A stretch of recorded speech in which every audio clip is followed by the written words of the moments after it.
The wave hits you like a moving wall, not water so much as weight. Your knees slam into the slick wooden ribs of the canoe and your teeth crack together. Salt floods your mouth and nose at the same time, burning on the way in, burning on the way out. The night is gone. No stars, no horizon, no island, nothing to pin your mind to. Just black air and white foam flashing when lightning tears open the sky for a fraction of a second. You reach for the lashings with fingers that won't close right because they're numb and swollen, and you feel the rope cut into your palm as the canoe jolts sideways. You can't tell if the shouting you hear is real or only inside your skull, because the wind is a constant scream and the sea's a constant roar. Something heavy smashes into your shoulder, an oar, a knee, a chunk of gear, and pain blooms hot and immediate, then gets swallowed by colder fear.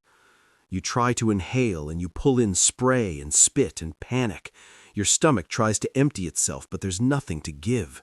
The canoe drops into a trough and your spine compresses like it's being hammered. Another wave climbs over you, and for a second you were under it, pinned, blind, tasting wood and salt and blood, convinced this is the moment the ocean finally decides you belong to it. You don't pray in words, you just cling, you just endure, you just try not to let go. Welcome to the simulation. You are going to live inside a piece of history that doesn't care about your comfort, your attention span, or your sense of safety. You are going to feel what it's like to put your life into a few lengths of wood and fiber and push into an ocean that can erase you without noticing. If you want more survival through history immersions like this, slow, detailed, and brutally realistic, subscribe now and stay with me. It helps you keep going. It helps you survive what comes next. Now you rewind, because every disaster starts with ordinary choices and quiet confidence. You are back on land. You are breathing air that doesn't move like a weapon. You are standing where the sand is still warm from the day, grains sticking to the sweat on the soles of your feet. The heat hasn't left the ground yet, and you can feel it rising up into your bones. The sky above you is clean and sharp, not the torn, cloud-choked ceiling you will know later. This is night the way it is supposed to be, deep, steady, and full of points of light that don't shift when you stare at them. The ocean in front of you is dark, but it's a familiar dark, the kind that carries fish and rain and the smell of faraway reefs. You inhale and you get smoke from cooking fires, brine from the shoreline, crushed green from leaves, and the sour edge of human bodies that worked all day in the sun. There's also the smell of sap and old wood from the canoe pulled up near the waterline, a scent like a living thing that has been drying and drinking and drying again for years. You are not a child, but you are not old. Your hands already have the thickened skin of someone who grips rope and hauls and scrapes and repairs. Your shoulders know what weight feels like. Still, standing here, you feel smaller than you want to admit. The canoe is long and low, and in the torchlight you can see how narrow the line is between floating and sinking. The hull looks sturdy because people want it to be sturdy. It has to be. You can see where the planks meet, where lashings bind them, where the seams have been sealed and resealed. You can see the curve of it, the design that makes it fast and stable, yet you can't stop your mind from imagining water forcing its way into every tiny weakness. You run your thumb along a length of cord and feel the rough fibers catch your skin. Everything in the boat is a decision made by human hands. Everything can fail. You keep your face calm because everyone is watching everyone. This is preparation, and preparation is where fear tries to hide. You hear the low work sounds around you, wood tapping, cord tightening, bundles being set down, feet shifting in the sand. You hear the ocean too, the steady wash that makes you think you could do this forever, the same sound that will later become a threat you can't escape. Even now, there's a warning in it. The water never stops moving. It never rests. It only changes mood. You look up. The stars are the real reason you are here. They don't care about your canoe or your confidence, but they are reliable in a way nothing else is. Over the island, away from firelight, the sky is crowded with them. Not a few bright points, hundreds, thousands, more than you can count, packed into the black like grit. You know that some of those lights are used like markers, like nails hammered into the dome of night.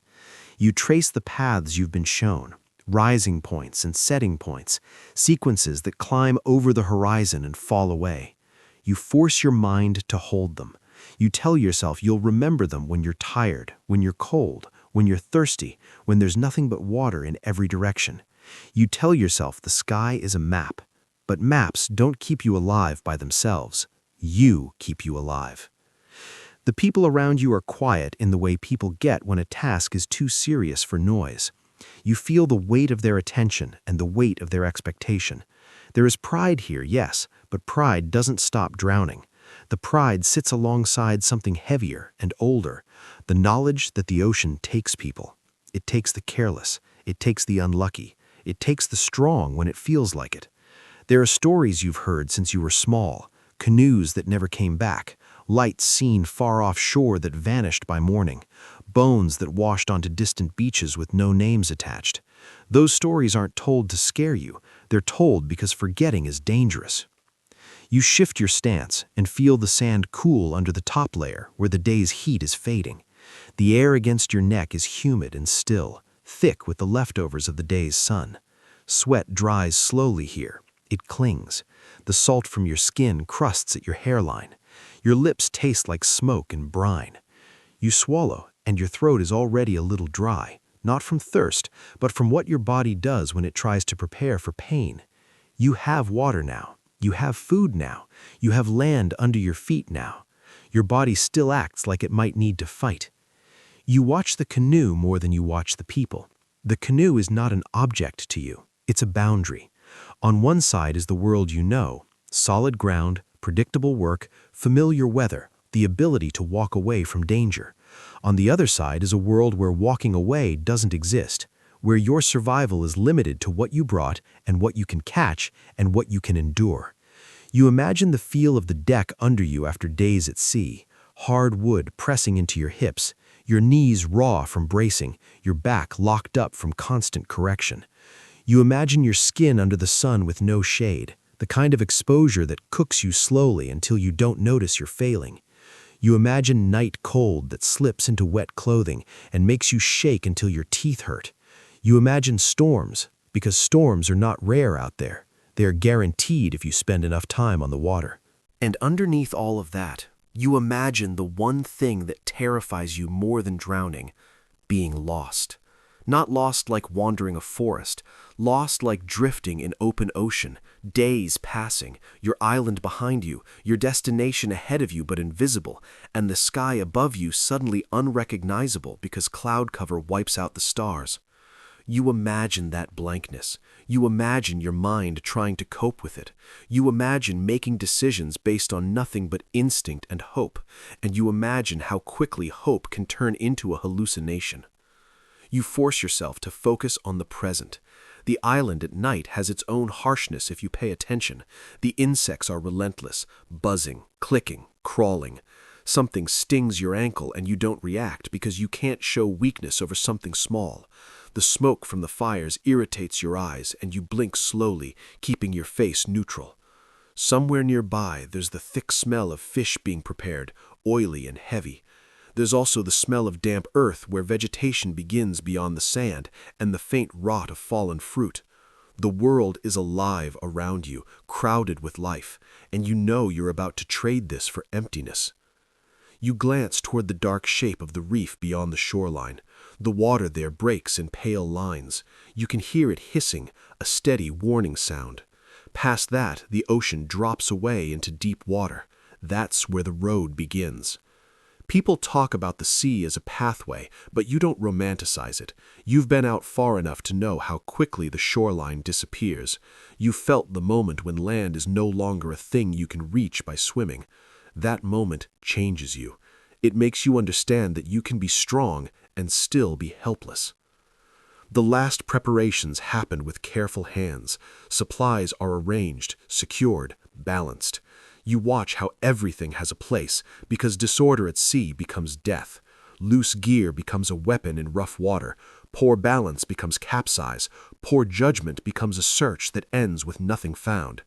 You run through procedures in your head, not because you enjoy them, but because repetition is how you survive panic later. You imagine yourself waking in the canoe at night, disoriented, and you imagine reaching for a tool in the dark and finding it because you placed it with intention. You imagine your hands shaking and still doing what they're trained to do. You imagine your mind screaming and your body obeying anyway. Above you, the stars continue their slow climb, indifferent to your planning. That indifference is almost comforting. Human life on the island is full of small dramas, injuries, shortages, rivalries, births, arguments. The sky does not participate. The sky only exists. You let that settle into you. If the ocean tries to unmake you, you will hold on to what does not change. You will hold on to patterns. You will hold on to memory. You will hold on to the knowledge that people crossed this water before you, and some of them came back.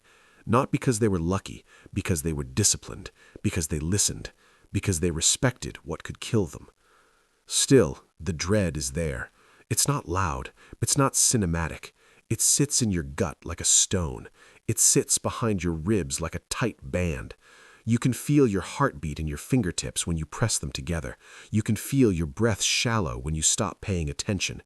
Your body knows something your pride doesn't want to admit. This is a controlled risk, not a guaranteed success. The ocean is not impressed by your ancestors. It only responds to physics and weather and time. You take one last long look at the shoreline, at the palms leaning inland, at the darker line of trees beyond, at the scattered points of firelight where people are watching. You try to imprint it, not because you're sentimental, because you understand that memory can be a survival tool. When your day's out and the world shrinks to wood and water, you will need something inside your head that feels solid. You will need the texture of sand, the smell of smoke, the heat rising off ground that doesn't move. You will need the knowledge that you once stood still. You turn back to the canoe. You step closer.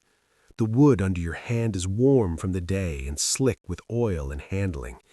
You feel the subtle give of the hull as it rests on sand, and you imagine that give becoming motion, becoming a constant shift under you that never stops. You imagine sleeping in short, broken pieces. You imagine waking to the sound of water slapping against wood, a noise that will become your clock.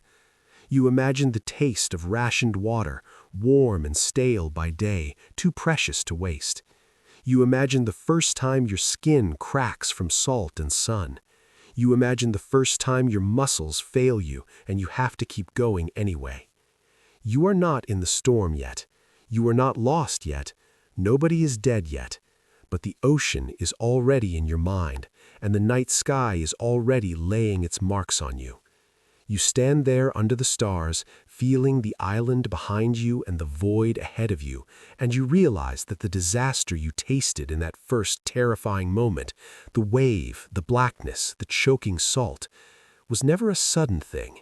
It began here, in quiet preparation, in a calm night, in the moment you decided that a handful of lights in the sky could guide you across an entire world of water. You step into the canoe before the sun rises, because leaving in daylight feels too honest. The sand is cool now, almost cold, and it clings to your skin as you shift your weight carefully, testing the balance. The hull responds immediately, a subtle roll that reminds you this thing is alive in its own way. You keep your movements slow and deliberate. Sudden motions are punished out here. You settle into your place and feel the wood press into the backs of your legs, already uncomfortable, already promising pain later. The island behind you is quiet, not asleep, just holding its breath. The fires have burned low. The silhouettes of palms are barely visible, darker shapes against a sky that's beginning to thin from black into deep blue. The canoe slides free of the sand with a soft grinding sound that feels louder than it should. That noise sticks in your head because it's the last sound of land letting go of you. The water takes the hull gently at first, lifting it, rocking it, testing it. You dip your hand over the side and feel the temperature change instantly. Cooler, heavier, moving. The paddle enters the water with a muted splash, and you feel resistance pull back through your arms, up into your shoulders, into your spine. This is familiar work. You focus on the rhythm because rhythm is how you keep fear from forming words. The shoreline retreats slowly, then faster than you expect. That's always how it happens. One moment you can still see individual trees, and the next they collapse into a single dark mass. You tell yourself you'll look back later, but you don't. You've learned that looking back too long makes the distance feel larger than it already is. The canoe points into open water and the reef line approaches, pale foam breaking over dark stone. The sound changes here. The gentle lap becomes a constant hiss and crash, water breaking itself apart. Your muscles tense without your permission. This is the first gate. Past this, there is no standing up and walking home. You time the movement carefully. You feel the swell rise under you, lifting the canoe, and you lean into it instead of fighting it. The hull clears the reef, scraping once, a vibration that travels through the wood and into your teeth. Then you are past it. The sound drops away behind you, replaced by the deeper, slower breathing of the open ocean. It's darker here. The water no longer glows faintly from the sand below. It's a depth you can feel, even if you can't see it. You straighten your back and roll your shoulders, already sore. The air is cooler away from shore, carrying less smoke, more salt. You taste it on your tongue. You breathe it in and feel it settle in your chest. This is the air you will live on now. The canoe rises and falls with the swell, steady but relentless. There is no flat surface anywhere. Your body adjusts instinctively, small corrections in your hips and legs keeping you upright. This constant balancing act will never stop. Even when you sleep, your muscles will stay half awake, bracing. The stars begin to matter immediately. You lift your gaze and lock onto them, not as something beautiful, but as tools. You find the first anchor point you were taught to trust, low on the horizon. You measure its position against the canoe, against your body, against the feel of the swell direction under you. You force yourself to pay attention to everything at once. The stars alone are not enough. The ocean speaks too, through the angle of the waves, through the way the canoe rides them. You store these sensations like supplies because later, when you're tired or frightened, you won't have the luxury of thinking things through slowly. The island behind you fades faster than you want to admit. Its outline blurs, then breaks apart, then disappears entirely. There's a moment, short, sharp, when panic flares in your chest. Not dramatic panic, practical panic. The kind that asks very clearly what happens if something breaks right now. You swallow it down and keep working. Panic wastes energy. Energy is survival. Hours pass without markers. There are no shadows to measure time, no landmarks to count progress. The sky lightens gradually, turning from blue to gray to a pale, washed-out brightness. When the sun finally breaks free of the horizon, it doesn't feel triumphant. It feels hostile. Heat builds quickly, pressing down on you, reflecting off the water into your face. Your skin tightens as salt dries on it. You feel sweat collect and then evaporate, leaving you drier than before. The ocean around you turns blinding, light bouncing in every direction. You squint and feel a headache begin behind your eyes. You take your first measured drink of water. It's warm already, the container slick in your hands. You hate how small the mouthful is. You swallow it carefully, making sure none spills, and you feel your body cling to it desperately. You know this is how it will be now. Every resource rationed, every comfort reduced to the bare minimum. You feel hunger too, a low, manageable thing for now. You tell yourself not to think ahead. Thinking ahead is dangerous. The canoe creaks and flexes beneath you as the swell grows slightly steeper. Nothing dramatic, just enough to remind you that conditions are always changing. You adjust your position, Ease pressure off one knee, then the other. Already the skin there is tender. You imagine what it will feel like in a few days, raw, swollen, cracked. You imagine salt getting into those cracks. You don't dwell on it. You acknowledge it and move on. Birds pass overhead occasionally, dark shapes cutting across the sky. You watch them carefully, not because they comfort you, but because they are information, their direction, their height, their purpose. Right now, they tell you very little. Too early, too close to land. You store the observation away anyway. Everything might matter later. By midday, the sun is relentless. There is no shade. Your neck burns. Your scalp burns. You can feel the heat soaking into your skull, making your thoughts sluggish. You force yourself to keep scanning the horizon, to keep checking the stars you can't see, to keep feeling the swell. Fatigue is not loud. It creeps in quietly, dulling edges, making mistakes feel reasonable. You fight it by staying methodical, by repeating checks, by grounding yourself in physical sensation, the pressure of the paddle, the roll of the canoe, the rasp of your breath. When night comes again, it doesn't arrive gently. The light drains from the sky, leaving you abruptly surrounded by darkness and reflected starlight. The temperature drops, and you shiver as the sweat on your skin cools. Your muscles ache constantly now, a deep, spreading pain that doesn't go away when you stop moving. You adjust your posture, trying to rest without losing balance.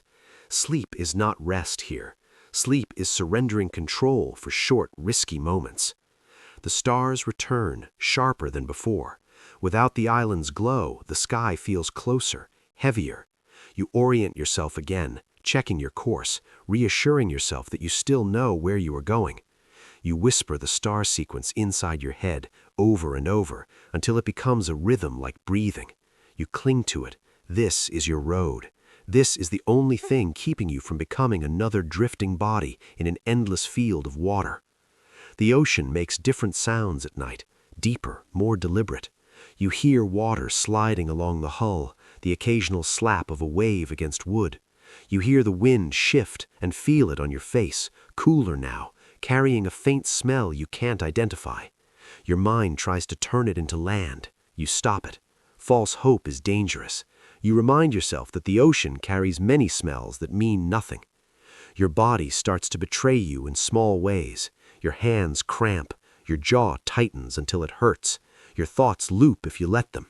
You catch yourself imagining the island behind you, the sand, the fires, the solid ground. You push the image away and replace it with stars. Forward is survival. Backward is fantasy. As the canoe rises and falls beneath you, you feel something settle inside your chest. Not peace, acceptance. You are no longer leaving. You have left. The boundary has closed behind you, and there is only water ahead. You realize with a cold clarity that the disaster you tasted in that first violent moment is not an interruption of this journey. It is a natural extension of it. Storms are not accidents. Hunger is not a failure. Fear is not weakness. They are all part of the same path you chose when you pushed off the sand. You tighten your grip, adjust your course by a fraction, and keep going into the dark, carrying the stars with you because they are the only thing that hasn't changed. You wake without realizing you slept. There is no clear border between rest and work out here. Your eyes open because your body needs to check that the canoe is still beneath you, that the horizon hasn't tilted too far, that the stars are where they're supposed to be. Your neck is stiff, your lower back locked into a dull, constant ache that feels older than you are. Salt has dried on your skin overnight, pulling it tight, cracking at the corners of your mouth. When you swallow, your throat scrapes like you've been breathing dust instead of air. The ocean is calmer than it was yesterday, but that doesn't mean safe. It never means safe. The surface looks smoother, the swells longer and slower, rolling under the canoe like massive, patient shoulders. Each rise lifts you higher than the last, then lowers you again, over and over, until the motion feels like it's happening inside your skull. You adjust automatically, shifting weight, loosening one leg, tightening the other. Your body has already learned lessons your mind hasn't caught up with yet. The sky is pale, almost colorless, the stars fading one by one as the light grows. You track them as they disappear, noting where they were when they died into daylight. You force yourself to remember. You know tonight they will come back, and you will need to know whether they return to the right places. You rub your eyes with the heel of your hand and feel grit there, salt crystals, dried sweat. Your hands smell like rope and wood and old water. That smell will never leave you now. As the sun rises, you begin the slow work of reading the ocean, not looking at it, feeling it. You pay attention to how the canoe responds to the swell, which direction the longer waves come from, how they cross each other.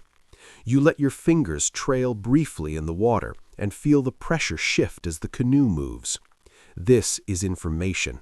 It's not dramatic, it's subtle, constant, easy to miss if you're tired or careless. You tell yourself that missing it once might not kill you, but missing it over and over will. The sun climbs and the heat follows it like a predator.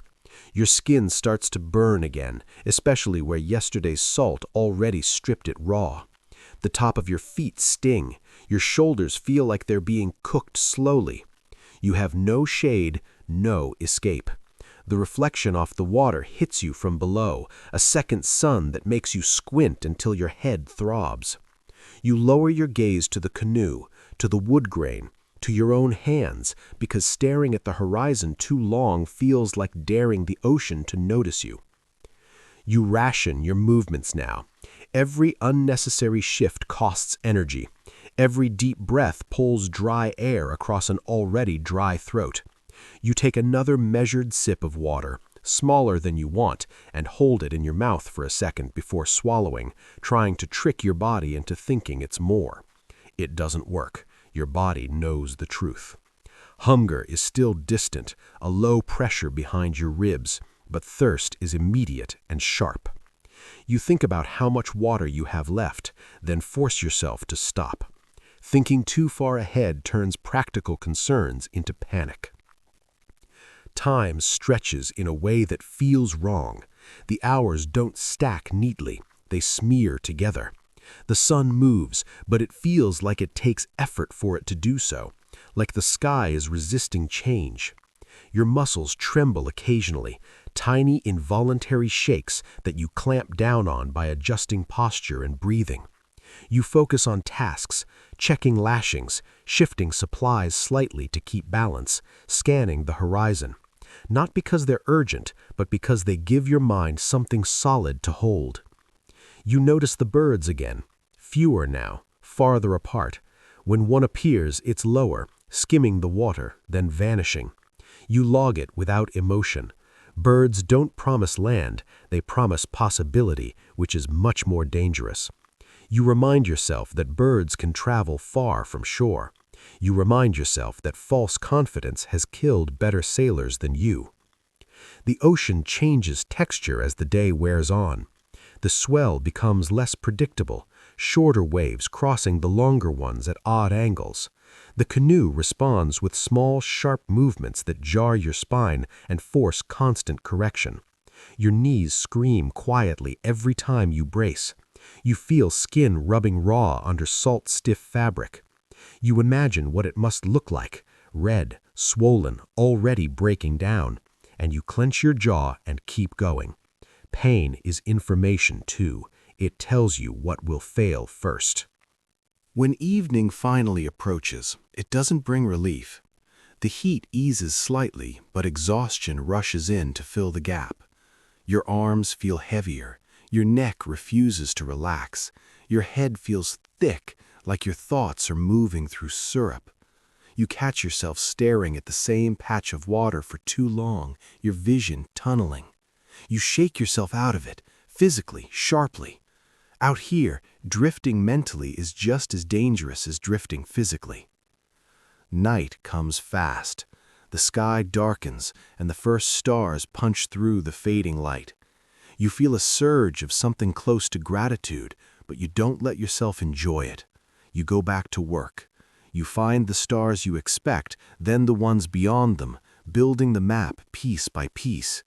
You compare their positions to the feel of the swell beneath you. You make small course corrections, barely perceptible shifts that keep you aligned. You tell yourself you are doing it right. You tell yourself that confidence must be manufactured sometimes. The temperature drops enough to make you shiver. Your clothing is stiff with salt, uncomfortable in a way that never quite tips into numbness. The wind brushes your skin and raises goosebumps. You hug yourself briefly, then stop. Curling inward makes balance harder. You sit upright, shoulders tense, breathing shallow to conserve warmth. The ocean at night feels larger than it did during the day. The darkness between swells looks like depth you could fall into if the canoe simply decided not to rise again. You try to rest. Rest means closing your eyes for moments at a time, trusting your body to keep making corrections while your mind drifts. Every time you do, a jolt of fear snaps you awake. Your heart races, convinced something changed while you weren't watching. Sometimes nothing has. Sometimes the swell shifted just enough to make the canoe feel unfamiliar. You adjust. You survive another minute. Your thoughts begin to slip sideways as fatigue deepens. Simple ideas take longer to complete. You lose track of where your hands are resting. You have to consciously remind yourself to unclench your jaw.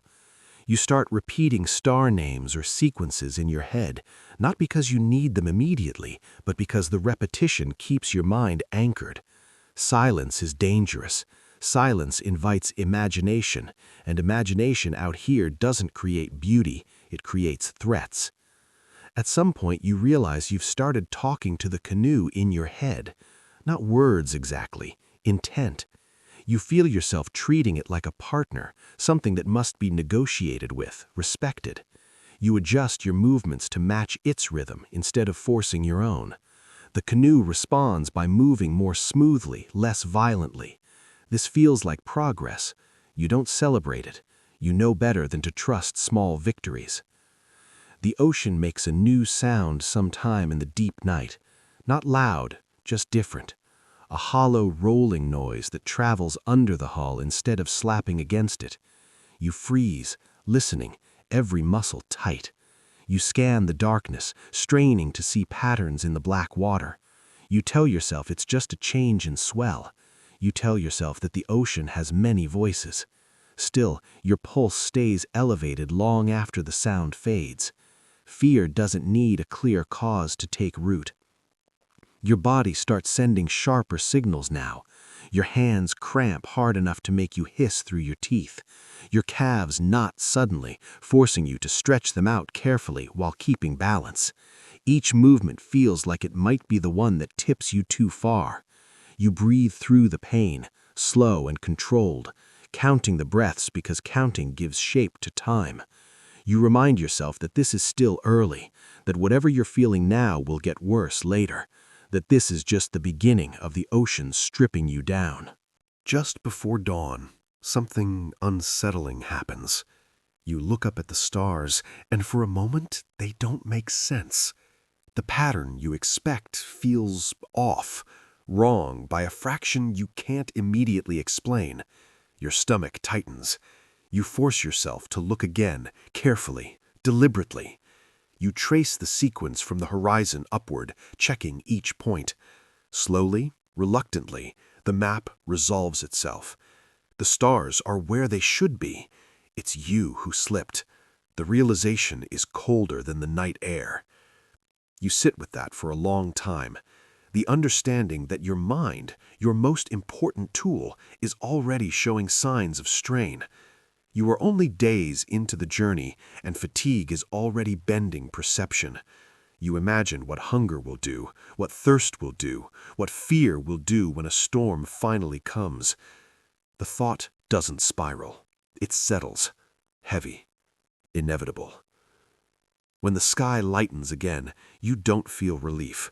You feel exposed. Daylight brings heat, glare, and the long grind of hours that refuse to end. You straighten, preparing your body for another cycle of strain. Your joints protest, your muscles burn. You ignore them. Pain is not permission to stop. You scan the horizon one more time before the stars vanish, committing their final positions to memory. You adjust your course by a hair's width and feel the canoe respond. The ocean rolls on, indifferent, endless. You are alone with it now in a way that feels permanent. The land you left is not behind you anymore. It's gone. The land you're aiming for is still an idea, nothing more. As the sun breaks the horizon again, you accept something without words. This journey is no longer about navigation alone. It's about endurance, physical, mental, and emotional. The ocean is not trying to test you. It is simply existing. Any test you feel is coming from inside your own weakening body and mind. You grip the edge of the canoe, feel the roughness bite into your palm, and brace as the swell lifts you once more. You are still moving. You are still alive.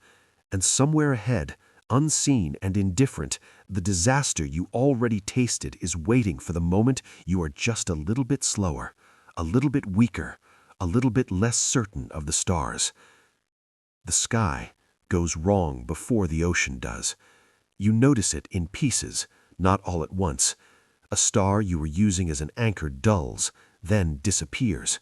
Another fades at the edge of your vision.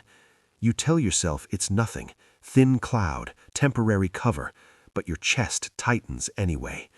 You keep checking the swell, the wind, the canoe's response.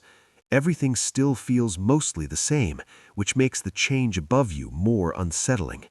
The ocean rarely hides its intentions. The sky does. The air grows heavier, thick enough that every breath feels like work. It carries a smell you haven't noticed before. Wet, metallic, sharp. Rain, maybe, or something worse. The wind brushes your face in short, uncertain bursts, never settling into a direction long enough for you to trust it. You adjust your course by instinct more than calculation, a fraction to compensate for what you think might be coming. Your hands feel clumsy, slower to respond, as if they're wrapped in cloth instead of skin.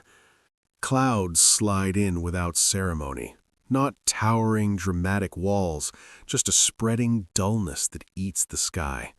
The stars vanish one by one until there is nothing left to measure against. No up, no down, just blackness overhead and blackness around you, broken only by the faint, oily sheen of the water when it catches what little light remains. You sit very still, because moving suddenly feels dangerous now. You listen harder than you ever have. The first real gust hits the side of the canoe and shoves it off rhythm. Not enough to knock you over, just enough to remind you that balance is no longer a given. The swell steepens slightly, the long, rolling motion replaced by shorter, more aggressive lifts. You brace automatically, legs tightening, spine stiffening.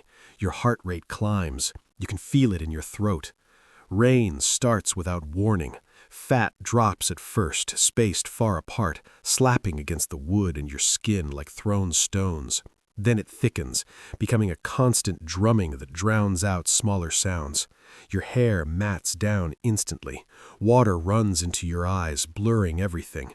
You blink hard, but it doesn't help. The rain doesn't feel clean. It feels heavy, almost warm, as if it's been sitting inside the clouds too long. You reach for a familiar point of reference, anything, but there is nothing. The horizon is gone, the stars are gone. The island you left days ago might as well never have existed.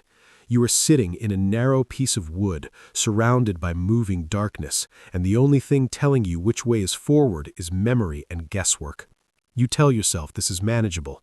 You tell yourself storms pass. You tell yourself you've prepared for this. The wind rises fast, not gradually. It jumps from nuisance to force in a way that makes your stomach drop. It screams across the water, tearing the surface into sharp, chaotic peaks. The canoe starts to slap instead of glide, each impact jarring your teeth together. You lower your center of gravity instinctively, gripping the edge of the hull with one hand, the paddle with the other. The paddle feels suddenly inadequate, a thin piece of wood against a growing mass of moving water. A wave breaks over the side without warning. Cold water floods the canoe, soaking your legs, stealing heat instantly. You gasp as the temperature shock hits, breath catching painfully in your chest. You scramble to adjust, muscles fighting against slippery wood and shifting weight. Another wave follows, then another, each one heavier than the last.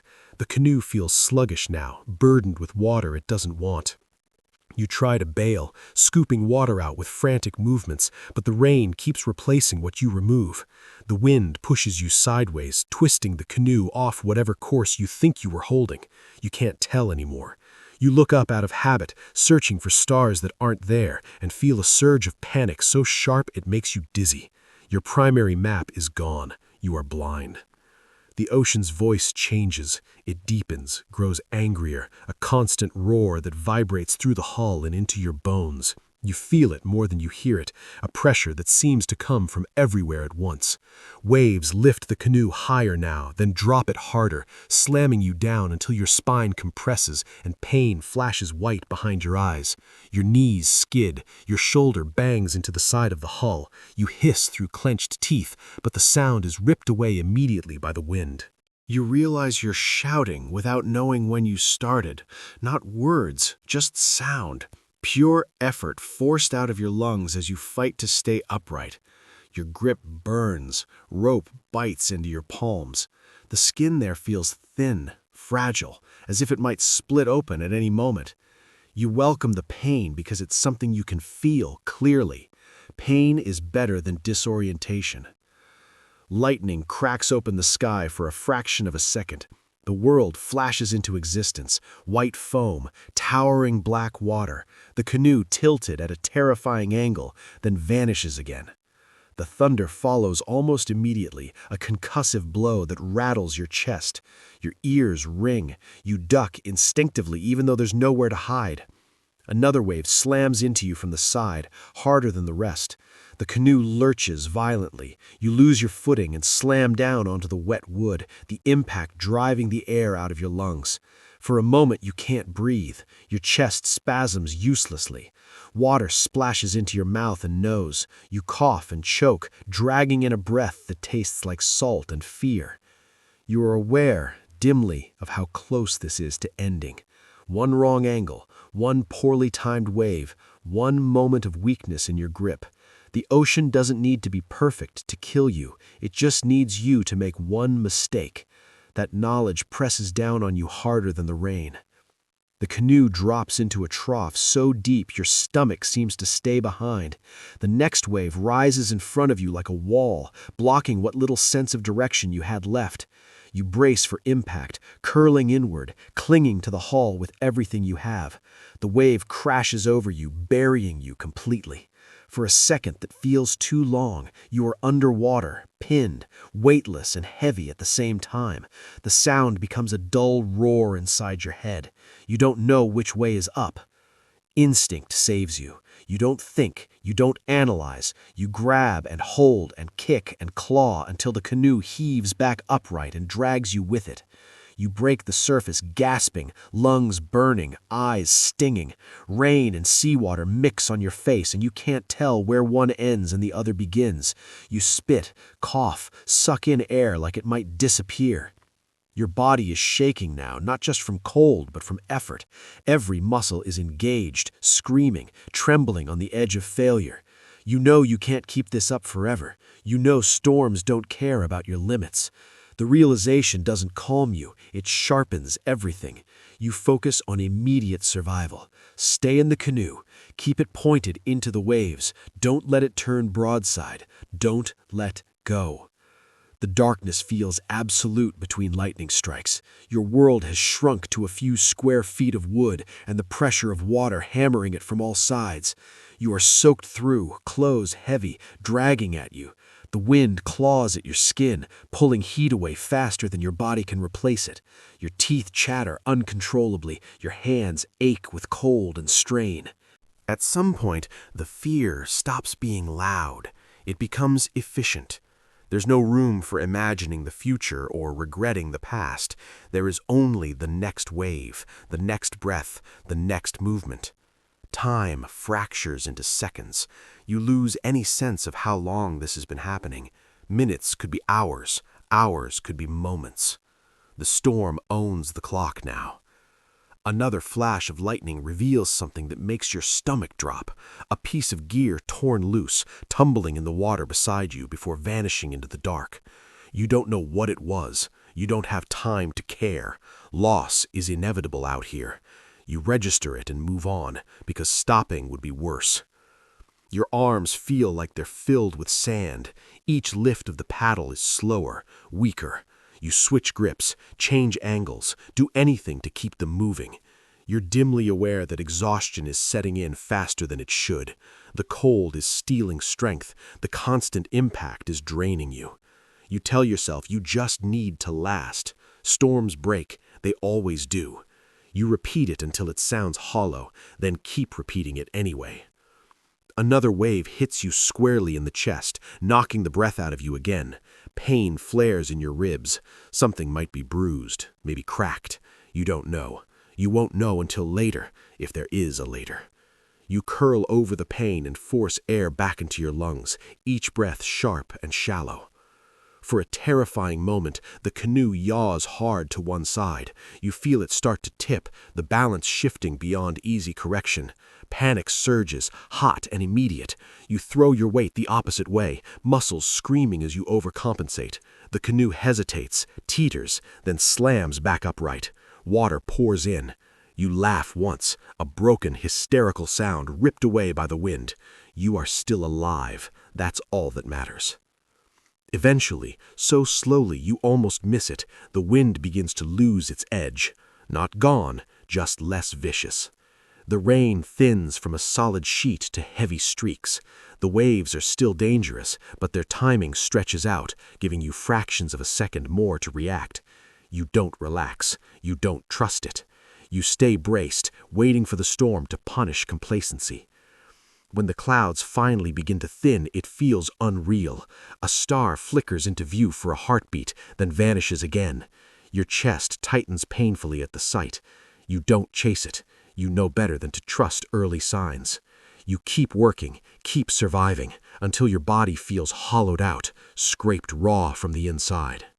By the time the rain fades to a mist and the wind drops to a low, constant howl, you are barely holding yourself upright. Your hands are numb.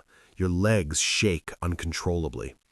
Every movement feels delayed, as if commands have to travel through mud before reaching your muscles. You are still alive, but the storm has taken something from you. Confidence, maybe, or illusion. The stars return slowly, cautiously, as if testing whether it's safe. You lift your head and try to orient yourself, but your mind stumbles. The patterns don't come as easily. Doubt creeps in immediately, sharp and cold. You force yourself to breathe. You force yourself to look again. You cannot afford to be wrong now. The ocean settles into a rough, exhausted motion, like a giant catching its breath. You mirror it, slumped but alert, soaked and shivering, eyes burning with salt and fatigue. You are still drifting. You don't know how far you've been pushed off course. You don't know what you lost in the storm. You don't know when the next one will come. What you do know is this: the journey has crossed a line. The ocean has shown you, without ambiguity, what it can do, and it will remember that it nearly had you. You wake to pain before you wake to light. It's everywhere at once, a dull, grinding pressure that makes it hard to tell where your body ends and the canoe begins. Your neck won't straighten.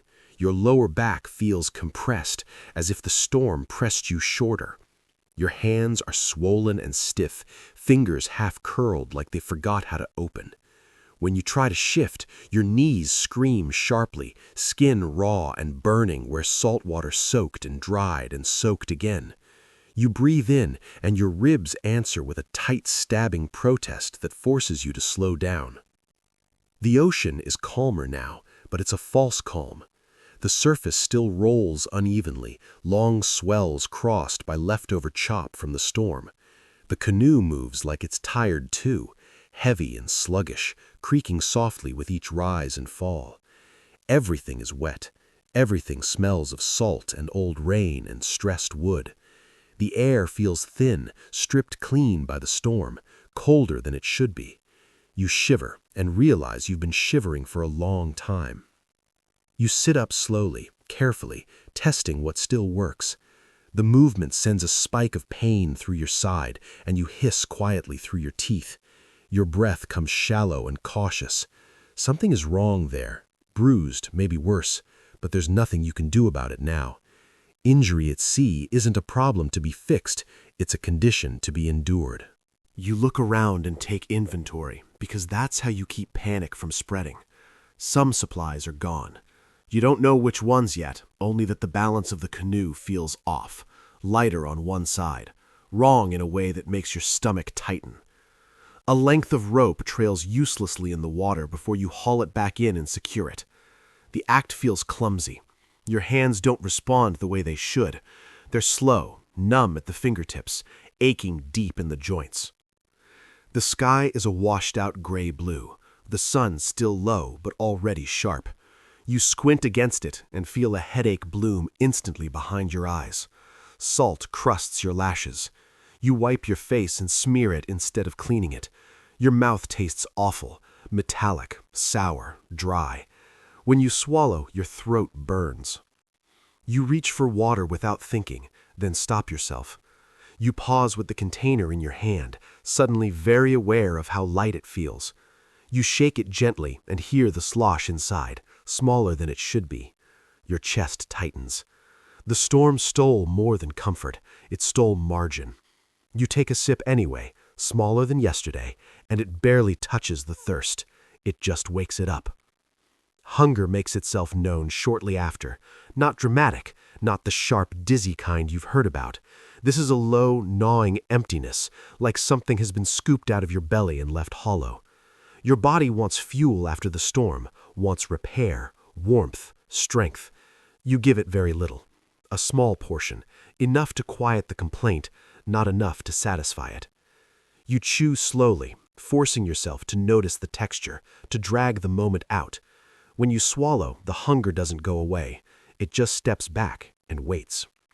The hours drag. The sun climbs, and with it the heat returns, unforgiving. Your soaked clothing dries stiff and abrasive against your skin. Every movement rubs salt into raw places. Your shoulders burn. Your scalp burns. The back of your neck feels like it's being peeled. You can't escape the glare. The water reflects it back into your face, into your eyes, until everything looks bleached and hostile.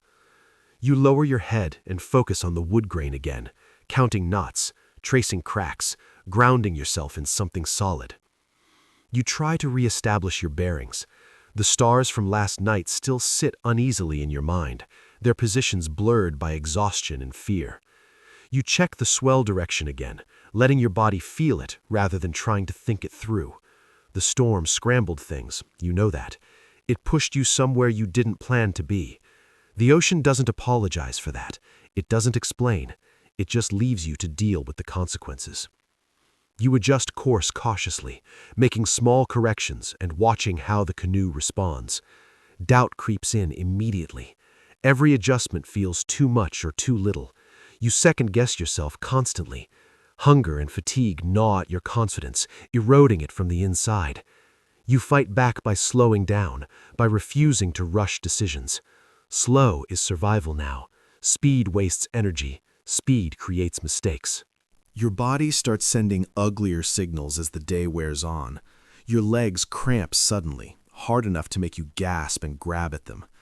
You stretch carefully, biting down on the pain until it eases.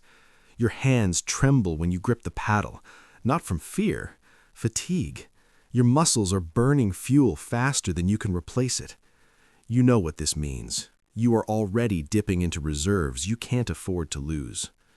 The ocean offers no distraction, no landmarks, no variation, just water, sky, and the endless rise and fall.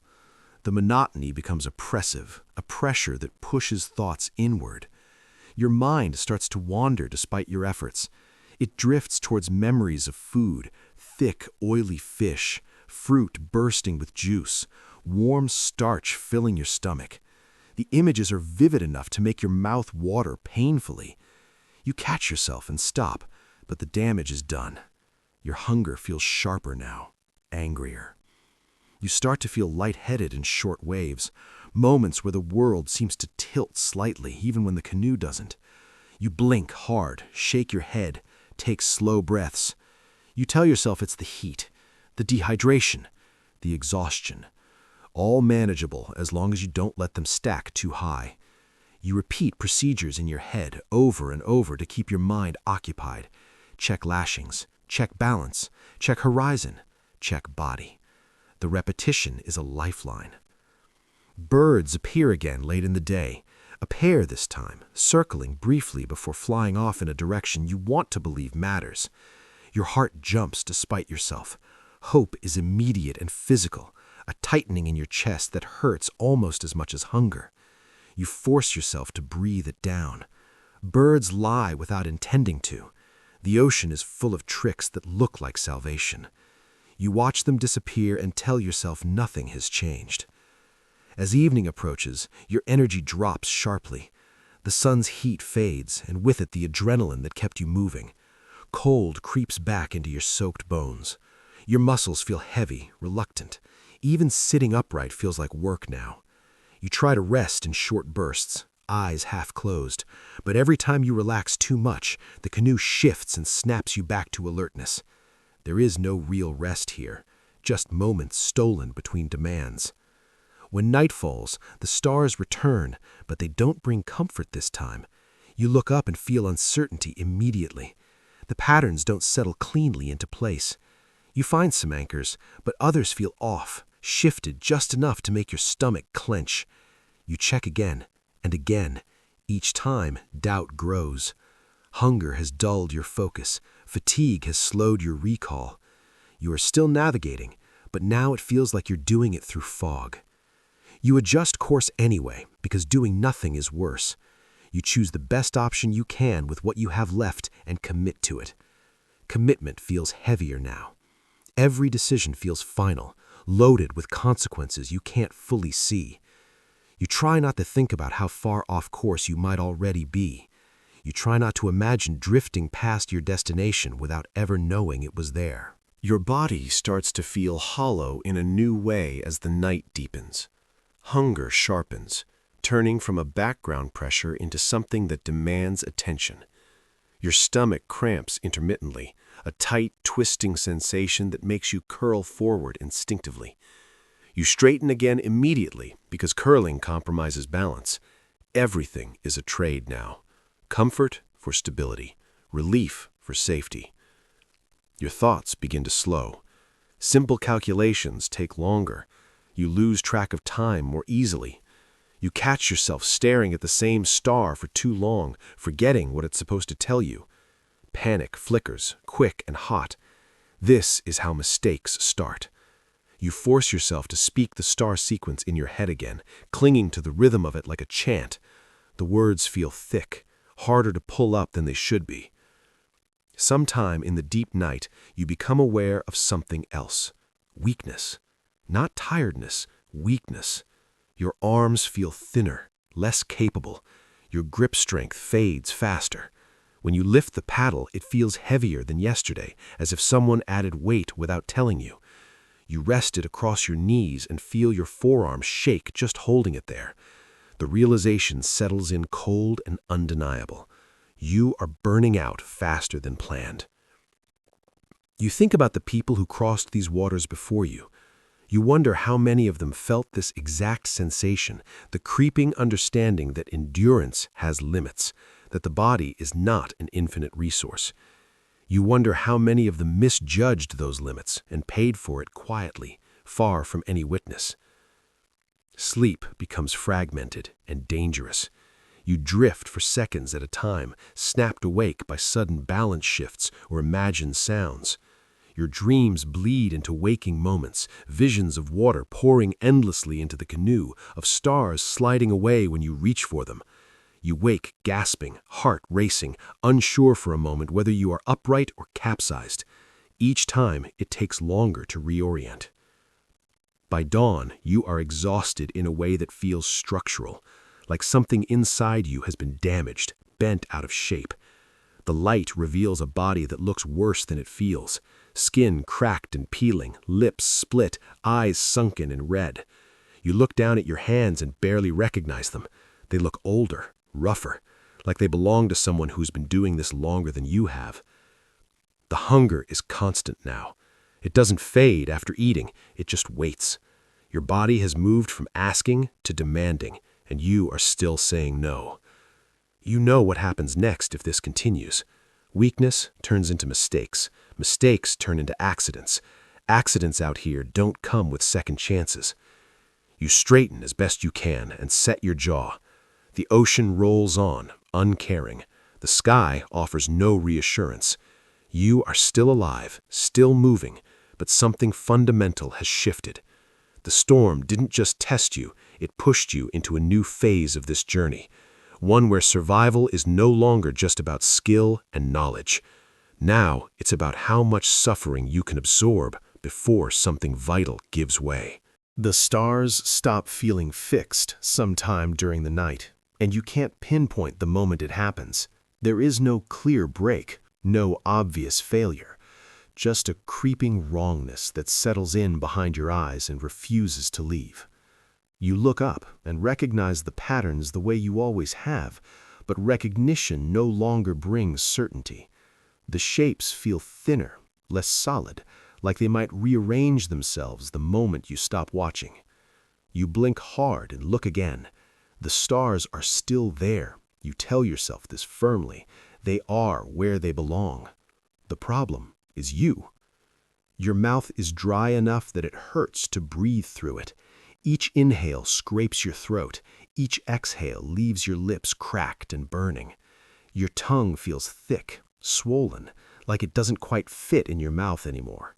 You swallow, and there is nothing to swallow against, just friction.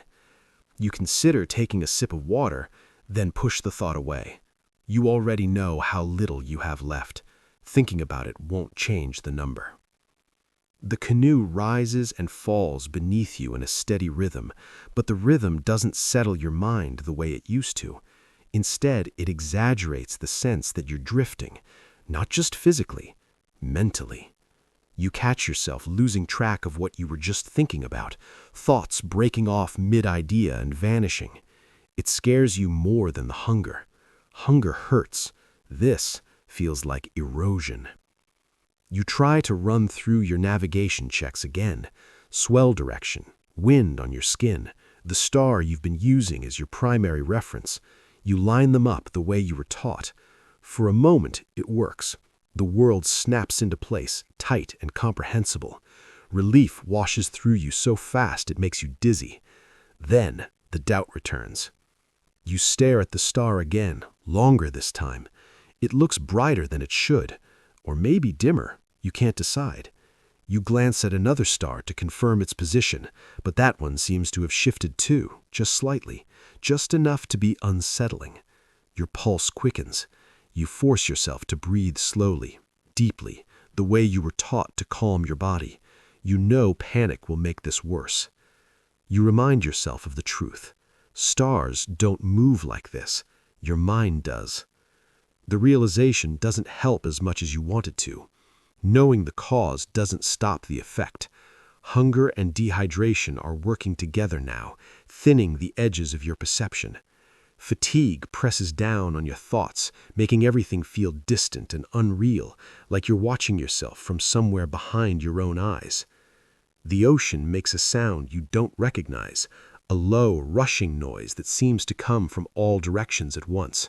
You tense immediately, scanning the darkness. Nothing changes. The swell stays steady. The canoe keeps moving. After a few seconds, you realize the sound is inside your head, your own blood rushing in your ears, amplified by strain and fear. You swallow hard, unsettled by how convincing it was. You rest your hands on the edge of the hull and feel the roughness of the wood bite into your palms. You press down harder than necessary, grounding yourself in pain, because pain is real. Pain doesn't lie. Your hands tremble slightly, and you hate that you can't stop it. You curl your fingers, uncurl them, trying to keep circulation going. The skin is cracked now, small splits that sting constantly. Salt gets into them and turns the sting into a slow burn. Your thoughts drift despite your efforts.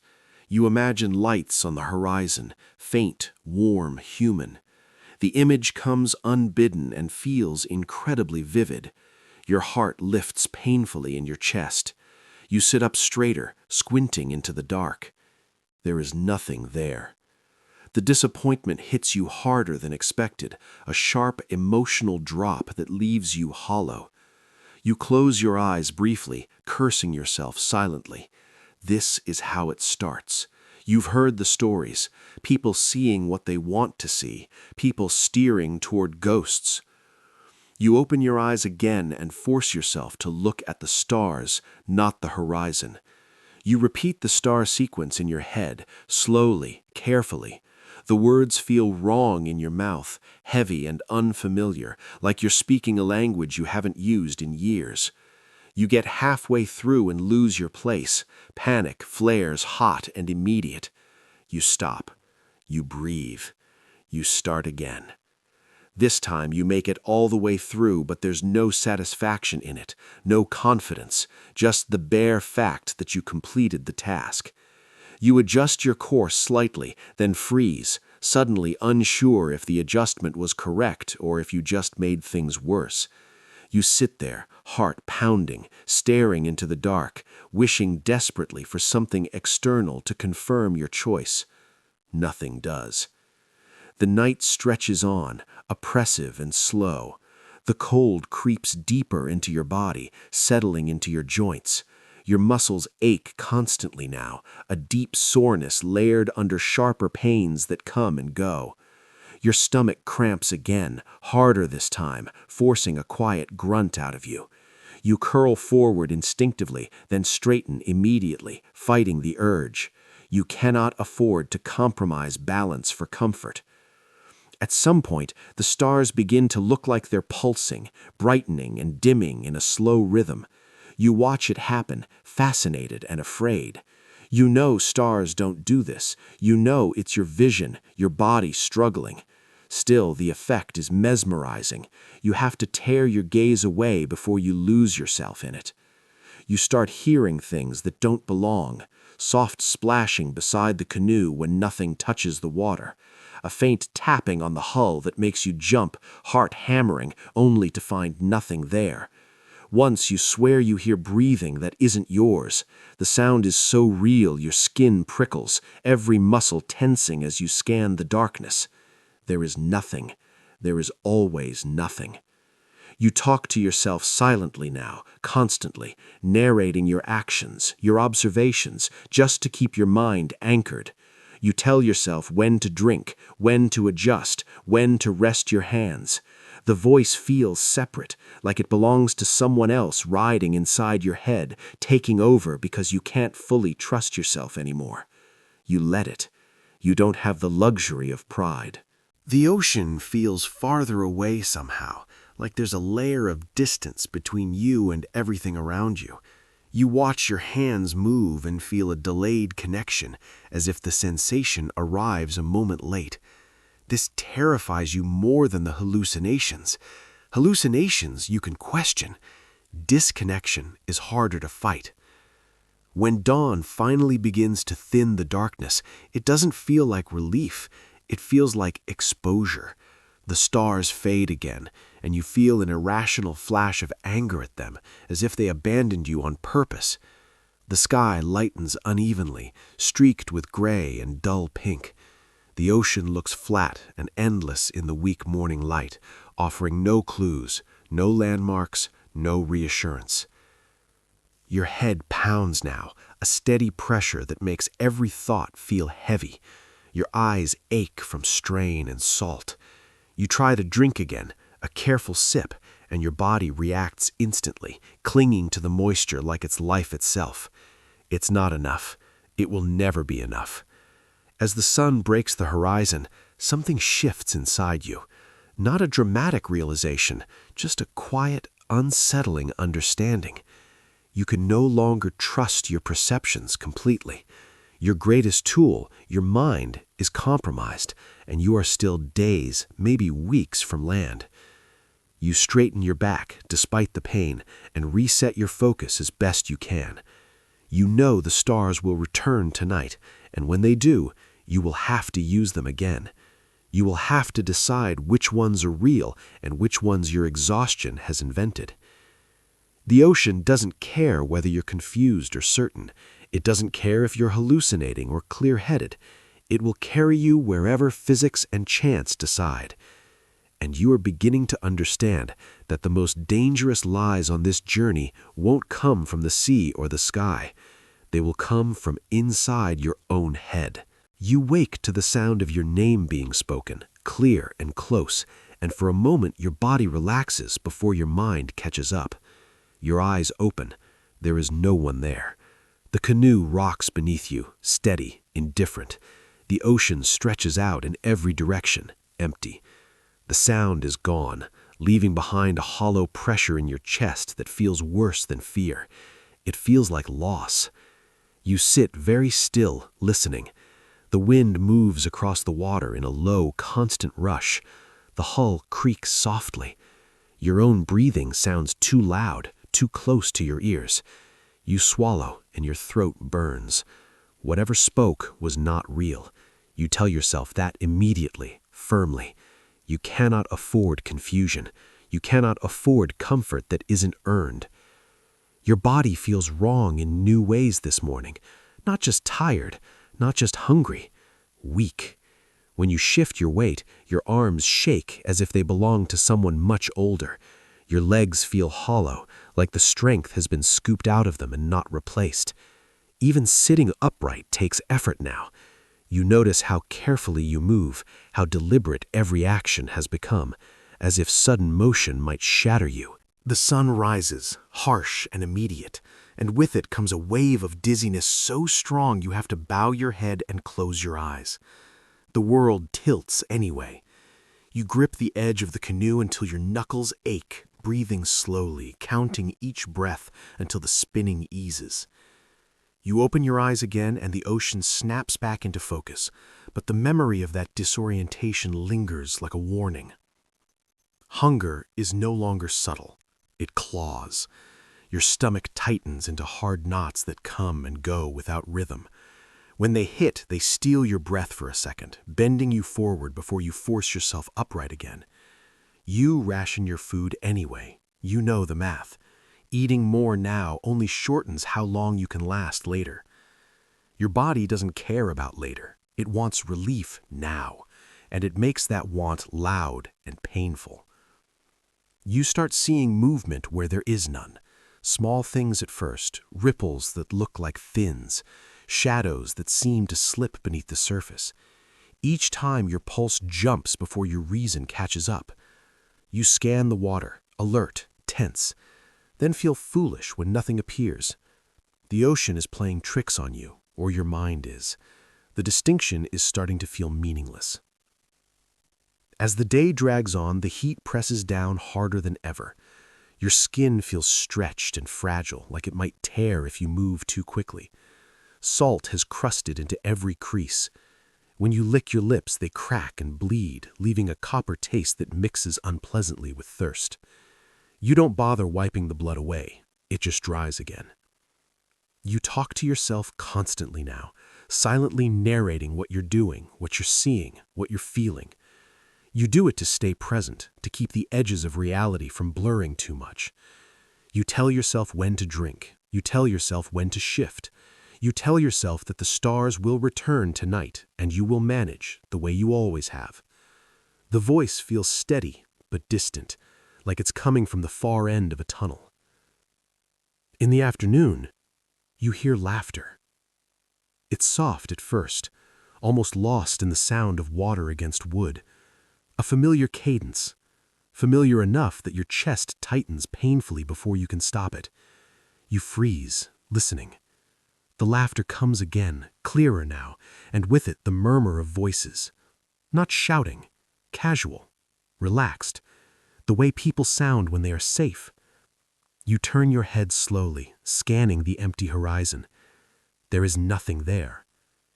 Your heart is hammering now, hard enough that you can see your pulse in your vision. You feel heat rush to your face, followed by a wave of nausea. You squeeze your eyes shut and press your fingers into your temples, grounding yourself in pressure, in pain. When you open your eyes again, the voices are gone. The ocean looks exactly as it did before. Flat, endless, indifferent. You sit with the aftershock for a long time. The hallucination felt too real. It didn't shimmer or distort. It didn't announce itself as false. It arrived fully formed, complete with emotion. You understand now why people follow voices into death. It's not stupidity. It's relief. By evening, your body is failing to regulate itself properly. You swing between feeling unbearably hot and suddenly cold, shivering even as sweat runs down your spine. Your hands fumble more often. You drop a piece of gear and it takes you too long to retrieve it, movements sluggish and poorly coordinated. Each mistake chips away at your confidence, and confidence is already thin. When night falls, it brings no comfort. The stars appear, sharp and bright, but they don't steady you the way they once did. They feel crowded now, overwhelming. Too many points of light, too many choices. You find your usual anchors, but doubt creeps in immediately. You check and recheck their positions, tracing patterns with your eyes until they blur. You adjust course, then undo the adjustment, then sit frozen, unable to decide which version was correct. Your chest tightens with a familiar, ugly fear, indecision. You force yourself to choose and commit, reminding yourself that imperfect action is better than paralysis. Still, the doubt doesn't leave. It lingers, whispering that you're guessing now, not navigating. Sometime deep into the night, exhaustion pulls you under despite your resistance. You drift, not fully asleep, not fully awake. In that gray space, the canoe feels wider, more stable than it really is. The ocean sounds fade. For a few dangerous moments, you almost forget where you are. You wake to a jolt and the sensation of weight shifting beside you. Your heart leaps into your throat. You twist, muscles screaming, and stare into the darkness. For a split second, you see someone sitting there, slumped, familiar, solid, the outline of a body, a face you know by feel more than sight. Then the canoe rocks, and the figure dissolves into shadow. You gasp, a sharp, broken sound, and clutch the edge of the hull. Your whole body is shaking now, adrenaline flooding you too late. There was no one there. There hasn't been anyone there for days. You know this. And yet the image lingers, burned into your mind. You don't sleep again after that. You sit hunched forward, eyes wide, scanning the darkness, afraid of what you might see next, and afraid of what it would mean if you saw nothing at all. Your thoughts loop uncontrollably. You replay memories, faces, voices, small details of people you left behind. The line between memory and perception thins until you're not sure which side you're on. Just before dawn, you hear a splash. It's close, too close to ignore. You lurch toward the sound, peering over the side, heart racing. The water is dark and empty. No ripples, no movement. And yet in your mind you see it clearly, a body slipping beneath the surface, dragged down by invisible hands. You retch, dry and painful, bile burning your throat. Your stomach cramps violently, folding you forward. You cling to the canoe, gagging, eyes streaming, until the spasm passes and leaves you weak and shaking. You taste blood again. You're not sure if it's from your mouth or your throat. It doesn't matter. When the sun rises, it reveals a body that looks barely functional. Your skin has taken on a grayish cast beneath the burns. Your eyes are sunken, ringed darkly. Your movements are stiff, jerky. You feel like you're watching yourself from a distance, operating a failing machine. The ocean looks almost beautiful in the morning light, and the thought angers you. You feel betrayed by the calm, by the way the world pretends nothing is wrong. You're unraveling out here, piece by piece, and the sea doesn't even acknowledge it. As the day wears on, the hallucinations become more frequent. You see shapes in the water that rise and fall with the swell, canoes, shadows, long dark forms that slide just beneath the surface. You hear singing once, faint and rhythmic, carried on the wind. It makes your chest ache with longing so intense you have to bite down hard to keep from crying out. You know what this means. You've heard the stories. Hunger, dehydration, exhaustion. The mind filling in gaps with whatever it needs most. Company, reassurance, hope. The knowledge doesn't protect you from the experience. It just adds a layer of dread. Late in the afternoon, something changes. You notice the canoe riding lower in the water than it should. The balance feels wrong again, heavier on one side. You shift, testing, and a sharp pain lances through your ribs, stealing your breath. You grit your teeth and look around, scanning the hull, the supplies. And then you see it. A bundle you secured days ago has come loose, waterlogged and dragging. You reach for it automatically, then freeze as your vision swims. For a terrifying moment, the bundle looks like a body, limp, heavy, unmistakable. Your heart stutters. Your hands won't move. You blink hard.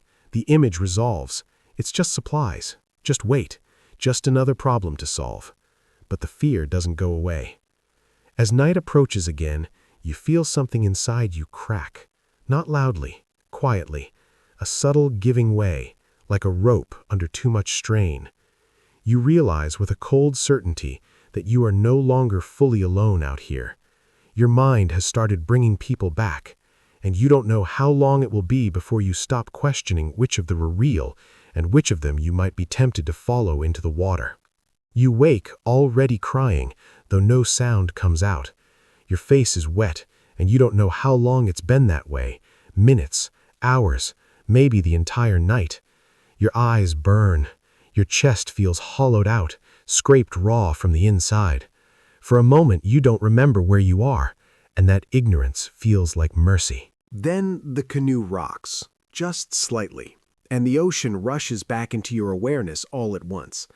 You are still here, still drifting, still trapped inside this narrow strip of wood with a body that is failing faster than you planned for. The sky is pale, the sun just beginning to rise, and the light reveals damage you didn't want to see. Your hands shake uncontrollably now, not from cold alone, but from weakness. Your fingers don't fully straighten when you try to open them. Your legs feel distant, like they're attached by rope instead of bone and muscle. You swallow and gag immediately. Your stomach contracts painfully, empty and furious. Hunger has crossed into something uglier. It's no longer a request. It's a constant gnawing ache that twists and tightens without warning, sending sharp cramps through your abdomen that steal your breath.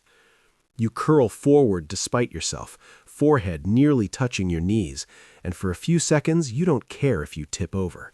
You just want the pain to stop. It doesn't. You force yourself upright again, breathing hard, sweat already slick on your skin despite the early hour. Your vision blurs at the edges, dark spots drifting in and out when you move your head. You blink slowly, deliberately, afraid that if you move too fast, the world will simply shut off.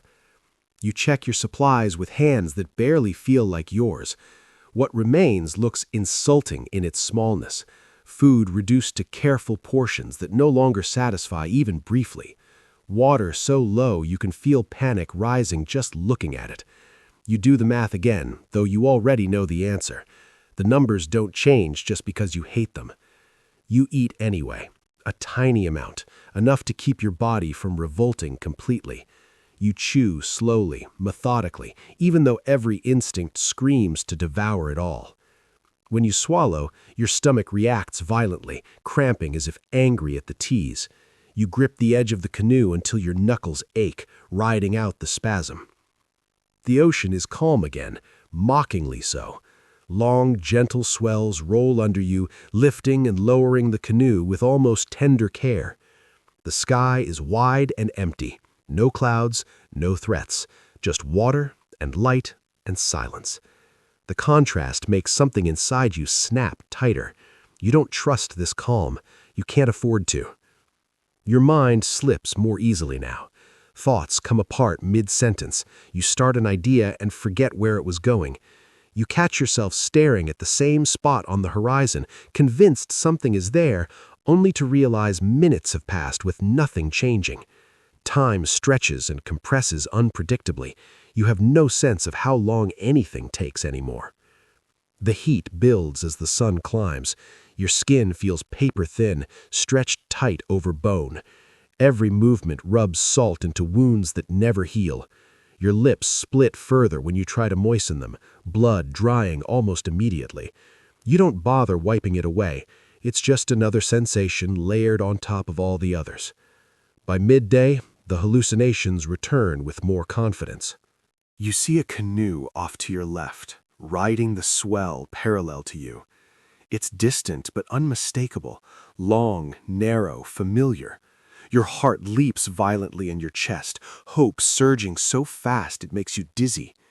You squint, leaning forward, straining to see details. For a moment, you are absolutely certain it's real. You can almost make out figures aboard it. You raise your hand weakly, a reflex you don't even remember deciding on. The canoe dissolves as if someone erased it from the world. Your arm drops. The effort costs you more than it should. You sit there shaking, chest heaving, staring at the empty water where salvation almost was. The emotional crash that follows is worse than the hunger. It leaves you numb, hollow, stripped of something you didn't realize you were still carrying. You don't cry this time. There's nothing left for tears to come from. The afternoon becomes a blur of endurance. You drift in and out of awareness, snapping back whenever the canoe shifts unexpectedly or a sound startles you. You hear splashes that aren't there. You hear murmurs carried on the wind, low, comforting voices that seem to know you, that speak with familiarity and warmth. You keep your eyes down, afraid that if you look up, you'll see faces where there should only be sky. Your body grows clumsier. You fumble simple tasks. You drop a tool and nearly panic trying to retrieve it, movements jerky and poorly controlled. When you finally secure it, your hands tremble so badly you have to stop and wait for them to calm. Waiting feels dangerous. Everything feels dangerous now. As evening approaches, you realize something is wrong in a deeper, more final way. The canoe feels different, lower, slower. You shift your weight, testing, and a jolt of pain tears through your ribs hard enough to make you cry out. The sound surprises you. It's hoarse, broken, barely human. You clutch your side, breathing shallowly until the pain recedes to a dull, constant throb. You scan the hull, forcing your eyes to focus. Water has collected where it shouldn't have. Not flooding, not dramatic, just enough to matter. Enough to change how the canoe rides the swell, enough to sap more of your strength every hour you continue like this. You try to bail, scooping water out in slow, inefficient motions. Each movement makes your arms burn. You have to stop frequently, gasping, vision swimming. The sun is sinking, the light turning orange and red, and you are acutely aware of how little you've accomplished. Night falls again, and with it comes the stars. They feel farther away than ever. You look up and try to orient yourself, but the sky refuses to settle. The constellations blur, overlapping, rearranging themselves when you blink.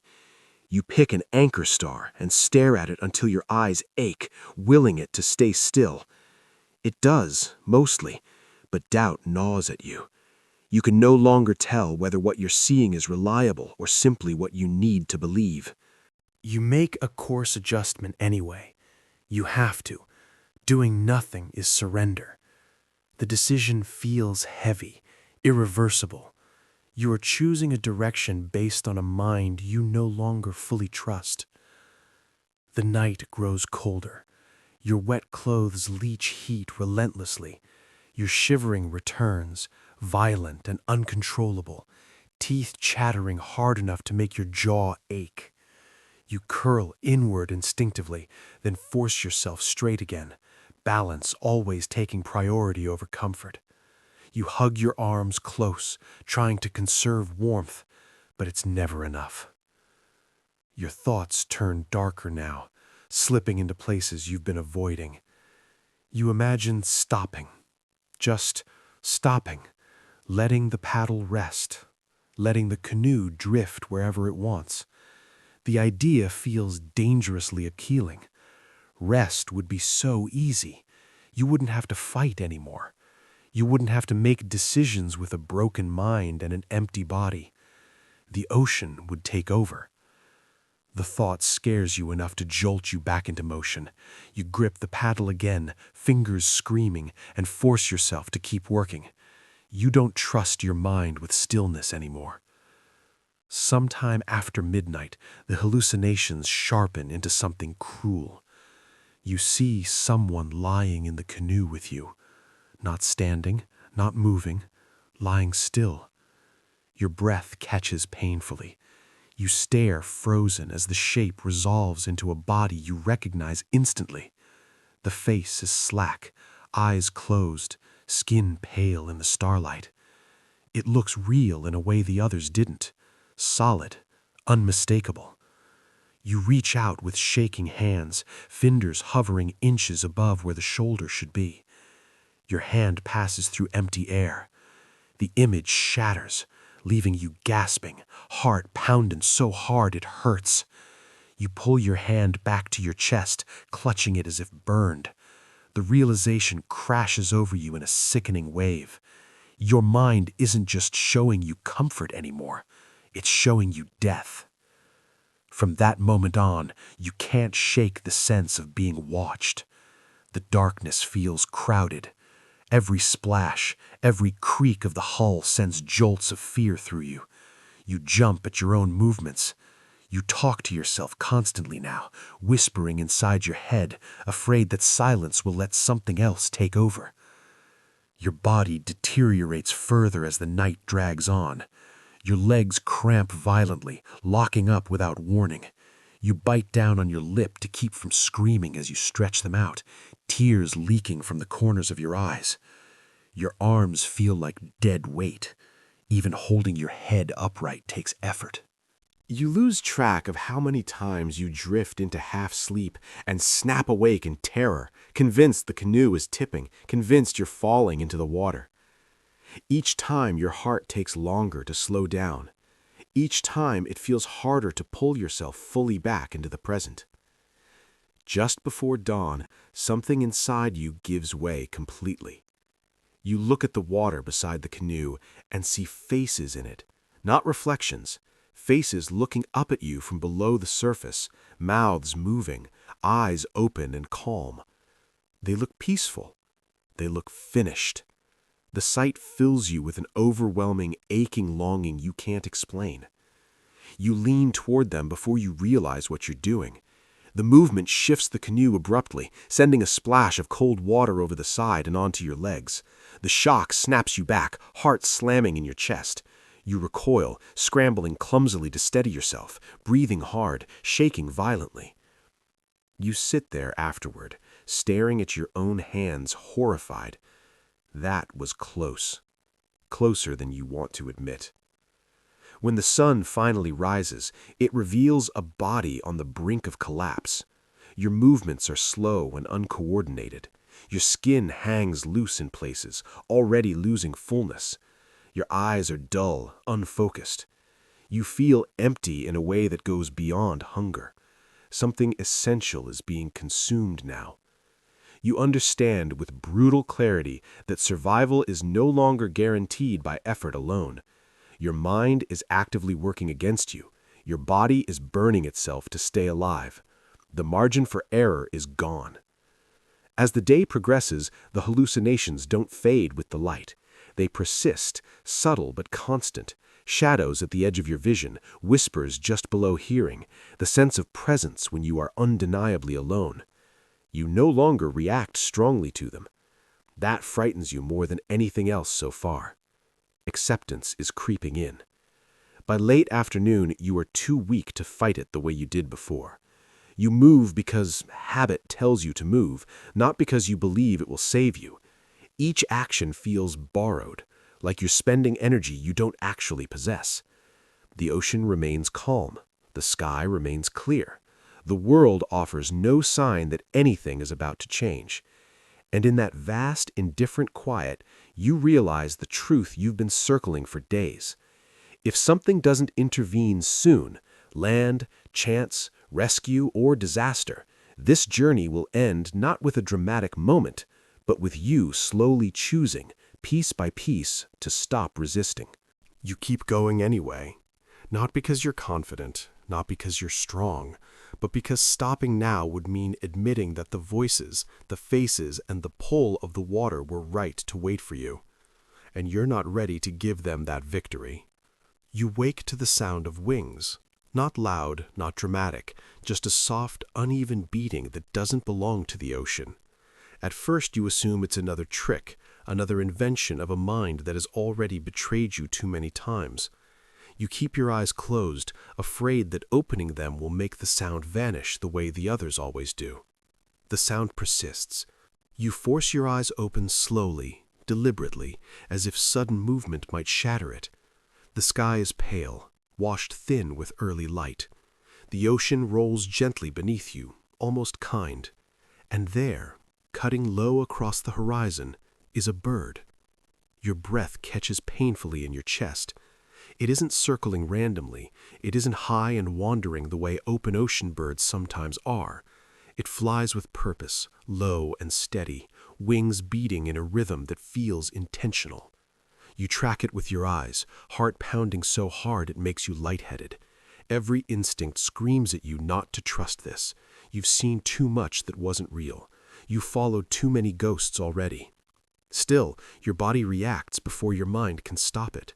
You straighten, wincing as pain flares through your ribs and spine. The bird disappears briefly behind a swell, then reappears, closer now, unmistakably real. You can see the shape of it clearly, the curve of its wings, the dark line of its body against the brightening sky. Your hands start to shake violently. You tell yourself to breathe. You tell yourself to observe, not hope. Birds can travel far from land. Birds can lie without meaning to. You repeat this like a warning, like a spell. But the bird doesn't veer away. It doesn't drift aimlessly. It flies in a straight line, heading somewhere. You follow its path with your eyes until your neck aches. For the first time in days, something inside you lifts instead of collapsing. The sensation is almost painful. Hope doesn't feel gentle anymore. It feels sharp, invasive, like a blade sliding under your ribs. You don't welcome it, you don't trust it, but you can't stop it from existing. The bird vanishes into the distance. You sit there, frozen, heart racing, afraid to move in case the moment breaks. The ocean keeps rolling, the canoe keeps drifting. Nothing else changes. Doubt creeps back in immediately, thick and poisonous. Maybe it was just another hallucination. Maybe your mind has finally decided to kill you with kindness instead of terror. Then another bird appears. This one passes closer, so close you can hear the rush of air beneath its wings. You flinch at the sound, startled by how solid it is. Real sounds have weight now. They hit differently than imagined ones. Your chest tightens painfully as the bird follows the same path as the first, low and direct. You don't think anymore. You adjust your course. The movement costs you more than it should. Your arms burn instantly. Your shoulders protest. Your hands barely obey as you grip the paddle and pull, muscles trembling violently. You force yourself to go slow, controlled, conserving what little strength you have left. Panic would waste too much energy. Panic would kill you faster than hunger ever could. The sun climbs higher, and with it comes heat, but you barely notice. Your entire world has narrowed to forward motion. Forward, toward where the birds went. Toward whatever lies beyond the empty line you've been staring at for days. Hours pass in a distorted blur. Your body operates on habit and stubbornness alone. You drink a tiny sip of water and feel it vanish instantly, absorbed by a system that's been screaming for it too long. Hunger gnaws relentlessly, but it feels distant now, secondary to the fragile thread you're clinging to. Sometime near midday, the ocean changes. You feel it before you see it. The swell shifts subtly, becoming less uniform, broken by interference. The canoe rides differently, responding to waves that don't come from a single endless direction anymore. Your heart stutters as recognition flickers weakly through the fog of exhaustion. This is what water feels like when land exists somewhere nearby. You scan the horizon again, squinting against the glare. At first, there's nothing, just the same flat blue-white line you've memorized. Disappointment hits hard and fast, threatening to pull you back into numbness. Then you see it, a darkness that doesn't move with the water. It's barely there, a smudge, a flaw in the horizon that stays put while everything else shifts and shimmers. You stare at it until your eyes ache, afraid to blink. Your heart hammers violently, each beat sending a wave of dizziness through your head. You tell yourself not to decide too quickly. Mirages exist. Your mind has proven it can manufacture entire worlds out of need. You look away deliberately, then back again. The darkness is still there. You feel something break open inside your chest, and for a terrifying moment, you think it might be your ribs giving out. The sensation is too big, too sudden. Relief, fear, disbelief, and grief crash together until you can't separate them. Your vision blurs, and you realize tears are streaming down your face unchecked, cutting clean lines through the salt and grime. You don't sob. You don't have the strength. You just breathe, shallow and shaking, staring at the shape that might be land. You keep moving. Each stroke of the paddle feels like lifting stone. Your arms tremble uncontrollably. Your hands slip on the shaft, slick with sweat and salt. You rest when you have to, counting breaths, forcing your heart rate down before continuing. You don't let yourself look back. Backward doesn't exist anymore. The shape grows slowly, agonizingly slowly. The sun burns overhead. Your head throbs. Your body screams for rest you can't afford. More birds appear now, 3, then 5, circling, calling to each other. Their cries are harsh and beautiful and completely overwhelming. You laugh once, a broken sound that turns into a cough that racks your chest painfully. The smell reaches you before the details do. It's faint but unmistakable. Green, damp, alive. It cuts through the salt and rot and emptiness that have defined your world for so long. You inhale sharply and almost gag from the intensity of it. Your body reacts violently, heart racing, adrenaline surging like it hasn't in days. The land resolves into shape, low at first, then rising. Trees, actual trees, dark green against the bright sky. The sight feels unreal, like something from a dream you're about to wake up from. You half expect it to dissolve the way the canoes and faces did. It doesn't. By the time you reach the shallows, your body is failing completely. Your arms barely lift. Your legs feel useless. When the canoe scrapes against submerged sand, the vibration rattles through your bones, and you gasp at the sensation. Solid ground. Resistance that doesn't move away. You try to stand and nearly collapse. Your legs don't respond at first, muscles spasming uselessly. You clutch the edge of the canoe, breathing hard, fighting the sudden wave of dizziness that threatens to black you out right here, so close. You curse under your breath, furious at your own body for choosing this moment to betray you. You try again. This time, your feet find sand. It feels wrong, unstable, shifting, but it doesn't roll endlessly beneath you. You stagger forward, half falling, half crawling, dragging yourself and the canoe up until the water no longer reaches your knees. Then you stop. You don't cheer, you don't collapse dramatically. You just stand there, swaying, chest heaving, staring at the ground beneath your feet as if it might disappear. The world feels too quiet, too still. Your body doesn't know how to process the absence of constant motion. Your hands shake as you release the canoe. The wood is warm beneath your fingers. Real. You take a step away from it and nearly fall again, balance completely ruined. You catch yourself on your hands and knees, palms pressing into damp sand mixed with leaves and debris. You breathe. Air that smells like soil and plants and life. Your stomach twists violently, and you retch again, dry and painful, body convulsing with the effort. Nothing comes up. There's nothing left to give. You wipe your mouth with the back of your hand and taste blood and salt. You look up. The island looms around you, silent and watchful. Trees sway gently in the breeze. Insects buzz. Birds cry overhead. The world has continued without you, completely unconcerned with whether you made it or not. You feel suddenly, crushingly small. Your strength drains all at once now that it's no longer needed.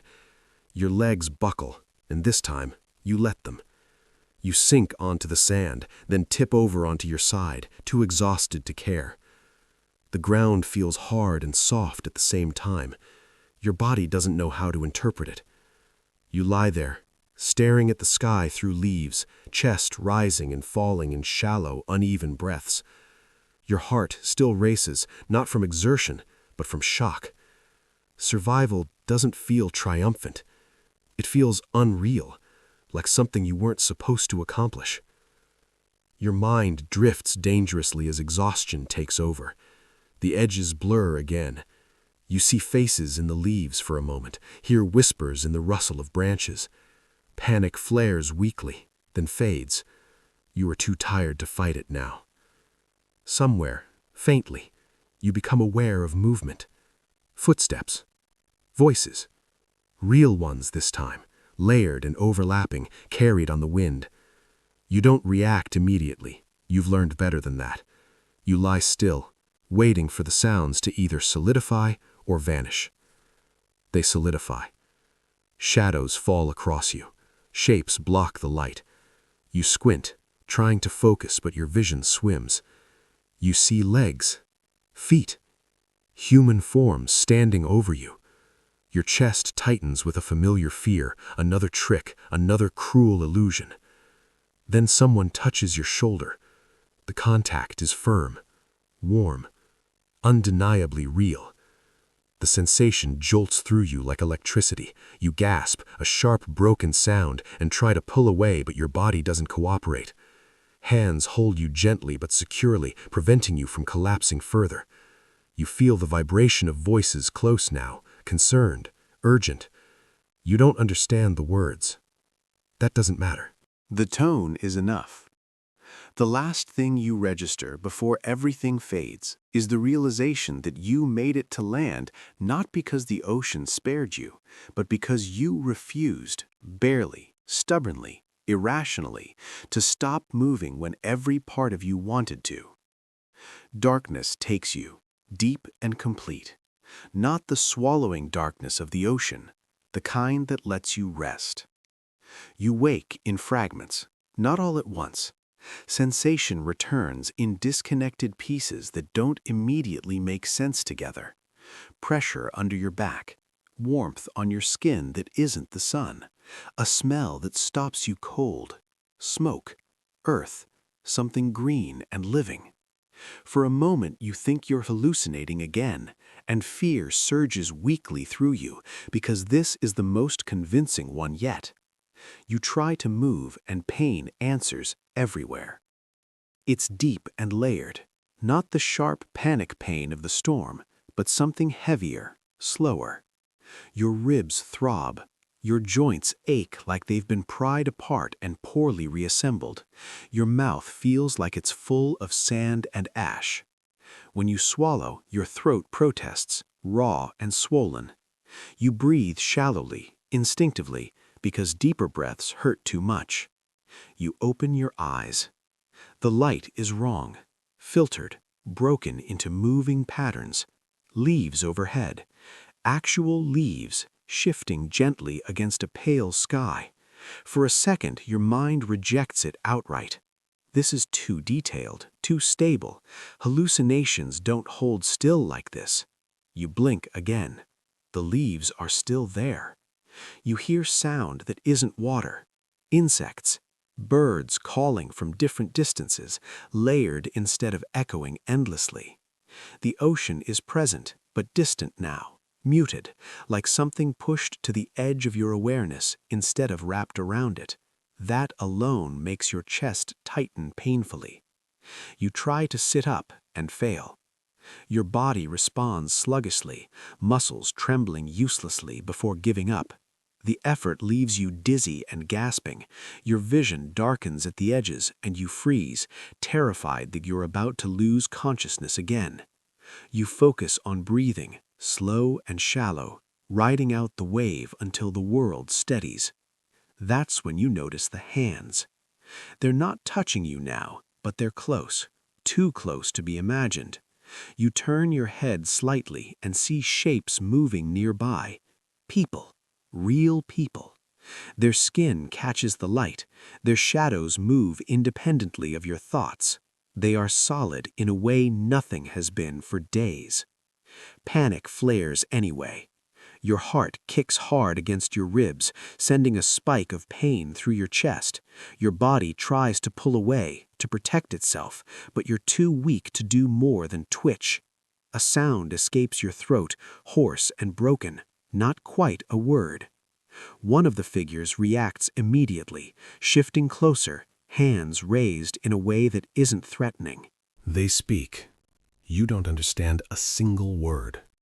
The sounds wash over you, unfamiliar but unmistakably human.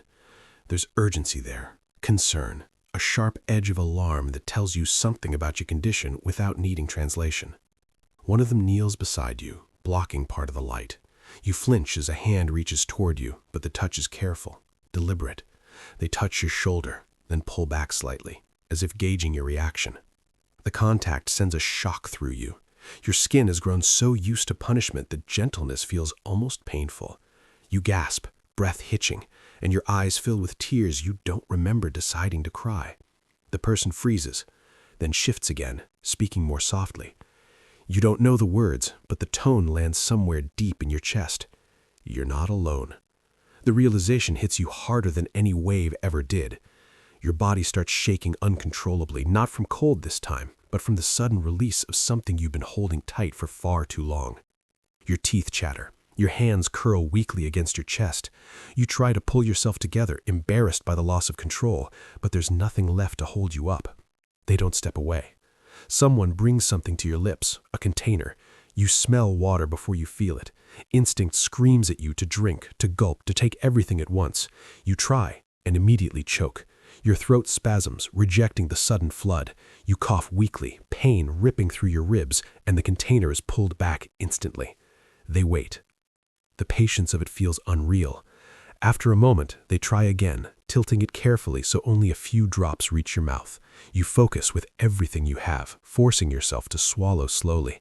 The water slides down your throat like fire and relief at the same time. Your body reacts violently, clinging to it, heart racing as if afraid it might be taken away. They stop again before you want them to. You almost protest, a sound building in your chest, but reason, thin and fragile, cuts through. You remember what hunger and thirst do when indulged too fast.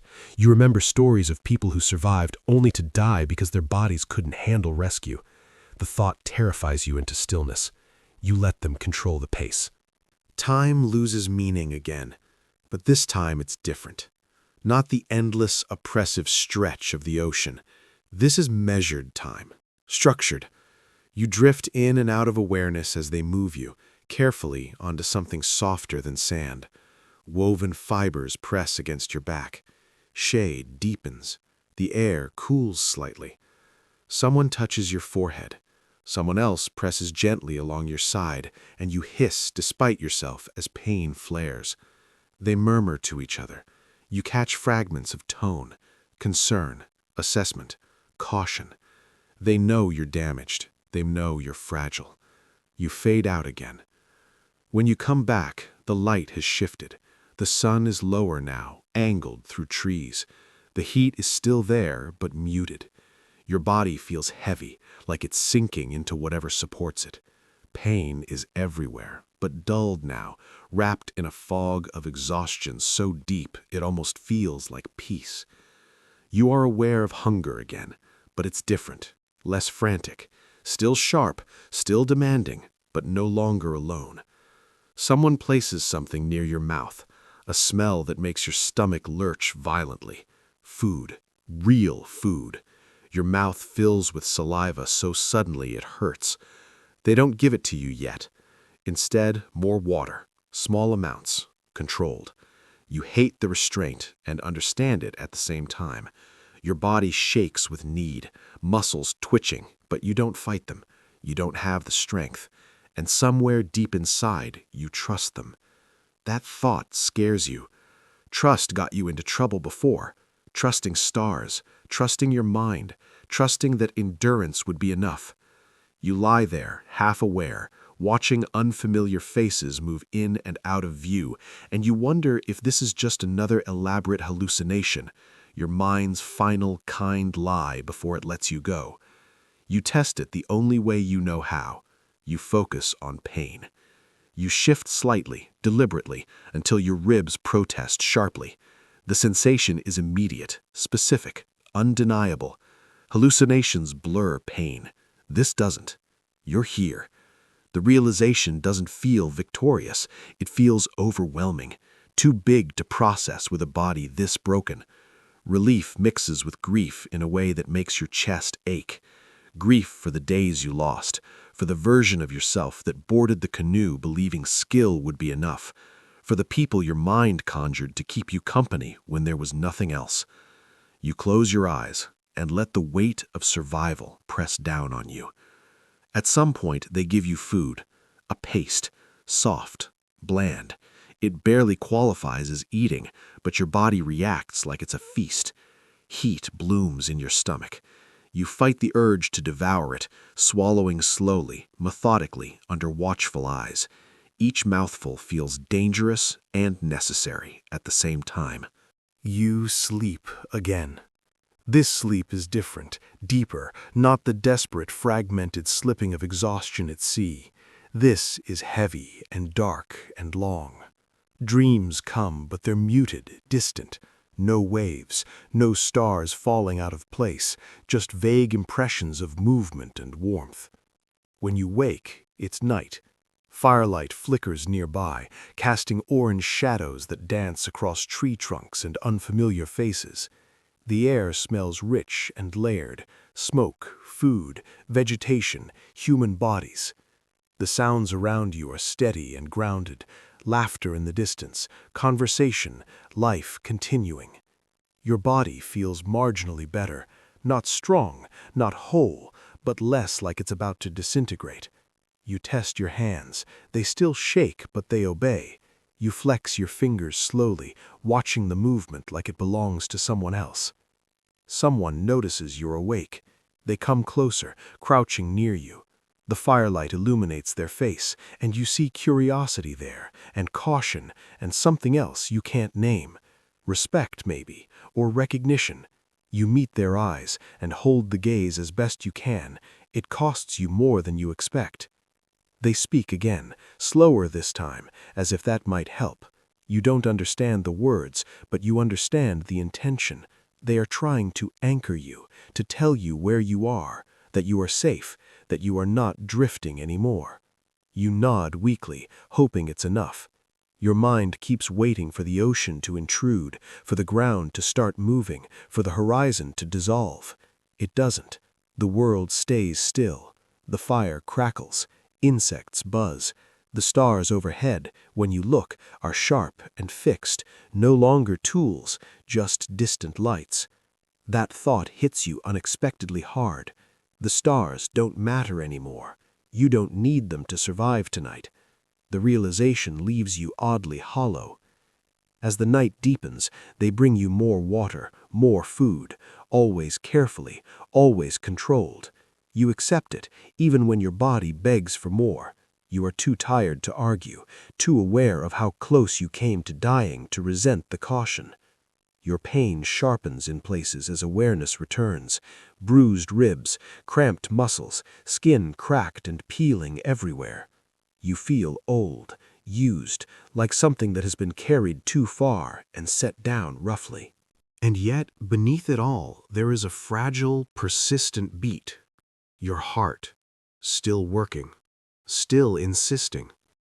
You lie there, staring up through leaves at a sky you crossed and nearly disappeared into, and the truth settles in slowly, heavily. You survived the ocean. But the ocean did not leave you untouched. Whatever you were before you pushed off that beach is gone now, scattered somewhere between storms and hunger and hallucinated faces in the water.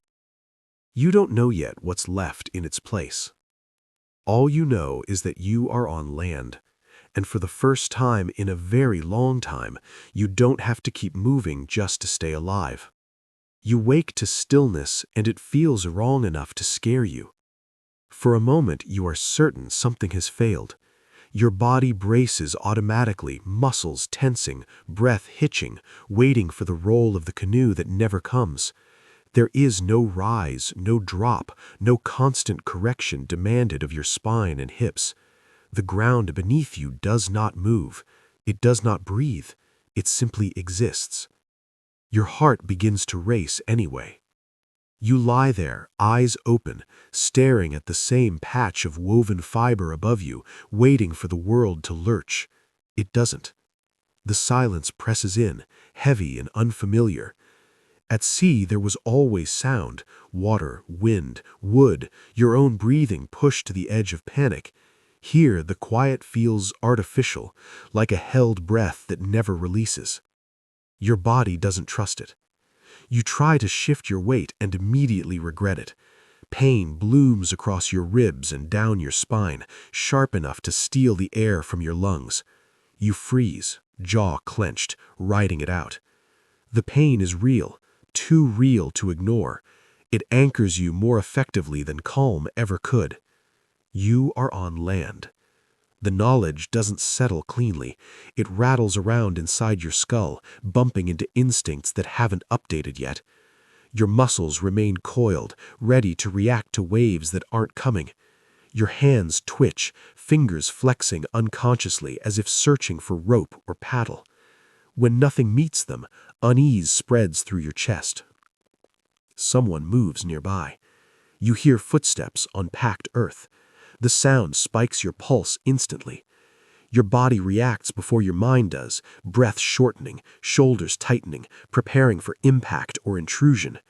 When a shadow crosses your field of vision, you flinch hard enough to send fresh pain through your side. The figure stops immediately.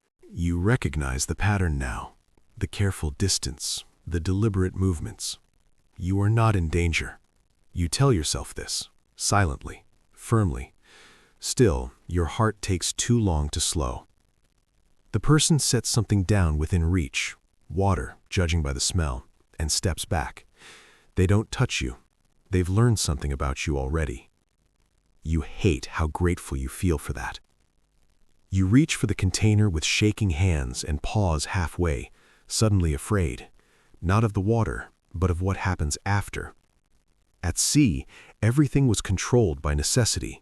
Drink too fast, choke. Drink too much, run out.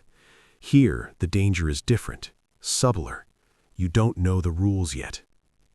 You sip anyway. The water is cool, clean, and immediately overwhelming. Your body reacts like it's being shocked.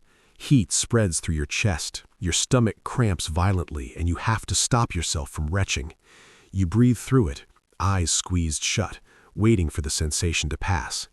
It does, slowly, leaving behind exhaustion and a faint, fragile sense of relief. The day unfolds around you whether you engage with it or not.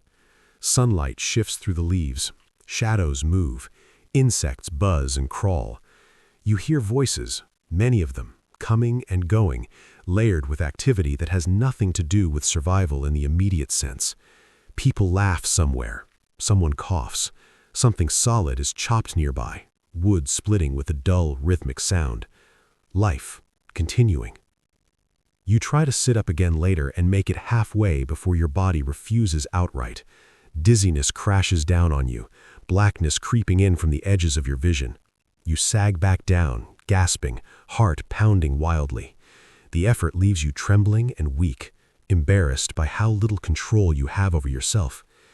At sea, weakness meant death. Here, it just means you are watched more closely. That realization makes you deeply uncomfortable. Food comes in small portions, always soft, always measured. Your body reacts violently each time, stomach clenching, saliva flooding your mouth, a desperate urge to take more than you're given. You hate how animal it feels. You hate that part of you would snatch and devour if no one stopped it. You let them stop you.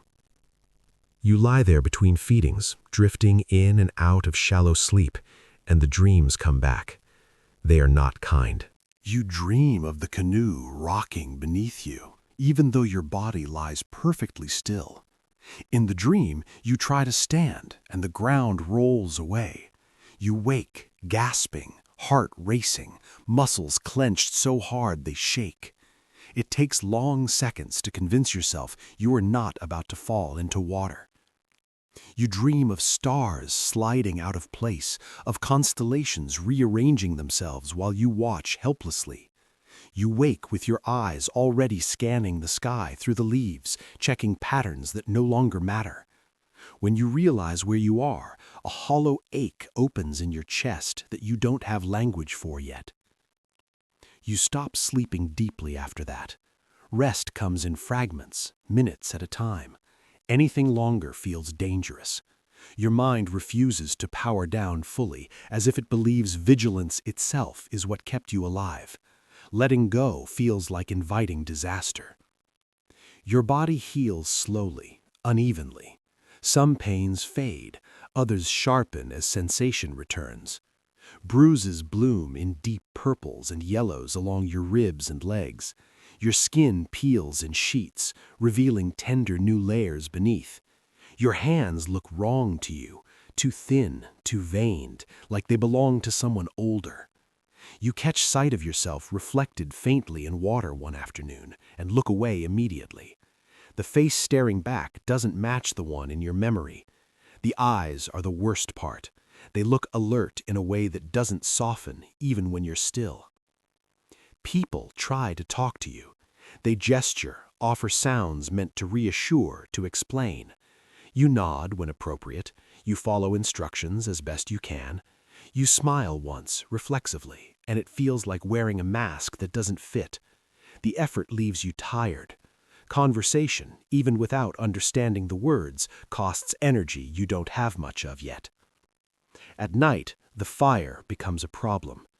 You know it's safe. You can feel the heat, you can smell the smoke, and yet when sparks rise suddenly, your body jerks violently, heart slamming, lungs seizing as if bracing for lightning and crashing waves. You curl inward before you can stop yourself, arms shielding your head. Someone notices. They say something softly. They don't laugh. That makes it worse. Shame creeps in where fear once lived. You survived the ocean. You crossed it, and yet here you are, flinching at sparks and shadows like prey. You tell yourself to do better, to control it. Your body ignores you completely. The worst moments come at dusk. As the light fades, something inside you tightens. Your breathing grows shallow. Your awareness sharpens uncomfortably, every sound demanding attention. The memory of nights at sea presses in from all sides, the cold, the hallucinations, the sense of being watched by things that didn't exist.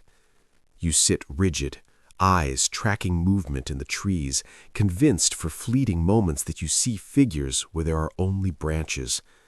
Each time, reason corrects you. Each time, the correction comes a little slower. You don't talk about it. You don't have the words anyway. Days pass, maybe weeks. Time is slippery here too, but in a different way. Your strength returns gradually, frustratingly slowly. You manage to stand with assistance, then alone. Walking feels alien at first. Your balance is ruined. The ground doesn't move, but your body expects it to, overcorrecting with every step. You fall once. The impact is minor, but the panic is not. You freeze on the ground, heart racing, breath ragged, convinced for a split second that you're back in the canoe, that the fall means drowning. It takes voices, hands, time to bring you back. After that, you move more carefully. You begin to understand that rescue was not an ending, it was a transition. The ocean did not stop when you reached land. It followed you here, coiled inside your nervous system, rewriting how your body understands the world. Stillness feels dangerous. Silence feels threatening. Darkness feels alive. One evening, you look up at the stars again. They are beautiful in a way they never were at sea. Sharp, fixed, decorative.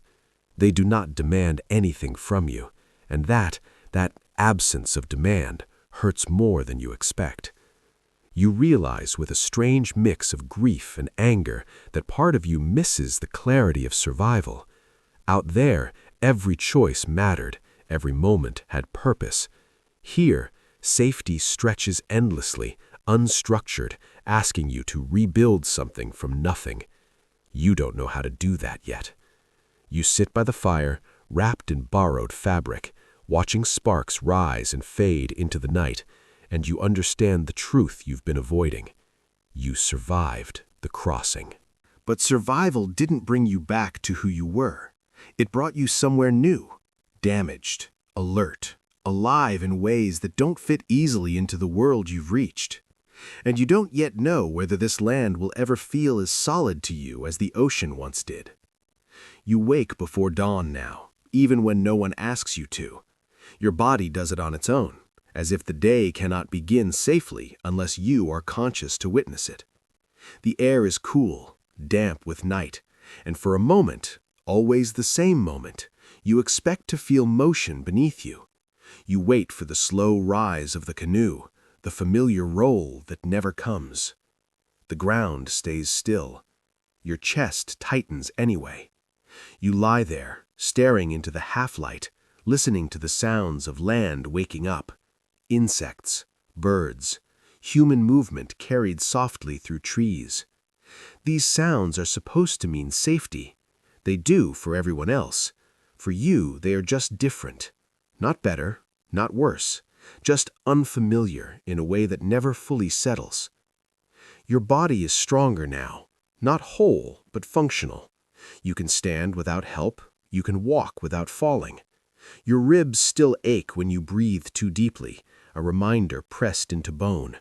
Your skin has healed unevenly, new layers pale and sensitive beneath older scars. Your hands will never look the same again. The joints feel thicker, stiffer, as if they aged years in weeks. You accept this without comment. Food no longer makes you sick, but it still feels dangerous. You eat slowly, deliberately, even when no one is watching. You stop before you are full. Some part of you is convinced that overeating is a mistake you will be punished for later. Hunger lingers like a shadow even when your stomach is full, a quiet reminder of how quickly abundance can vanish. At night, you still don't sleep the way you used to. Sleep comes in layers, shallow first, then deeper if you're lucky. Dreams still find you, though they have changed. The ocean no longer drowns you in them. Now it waits, endless water stretching out beneath a sky crowded with stars that feel too close, too heavy. In the dreams you were always navigating, always counting, always correcting.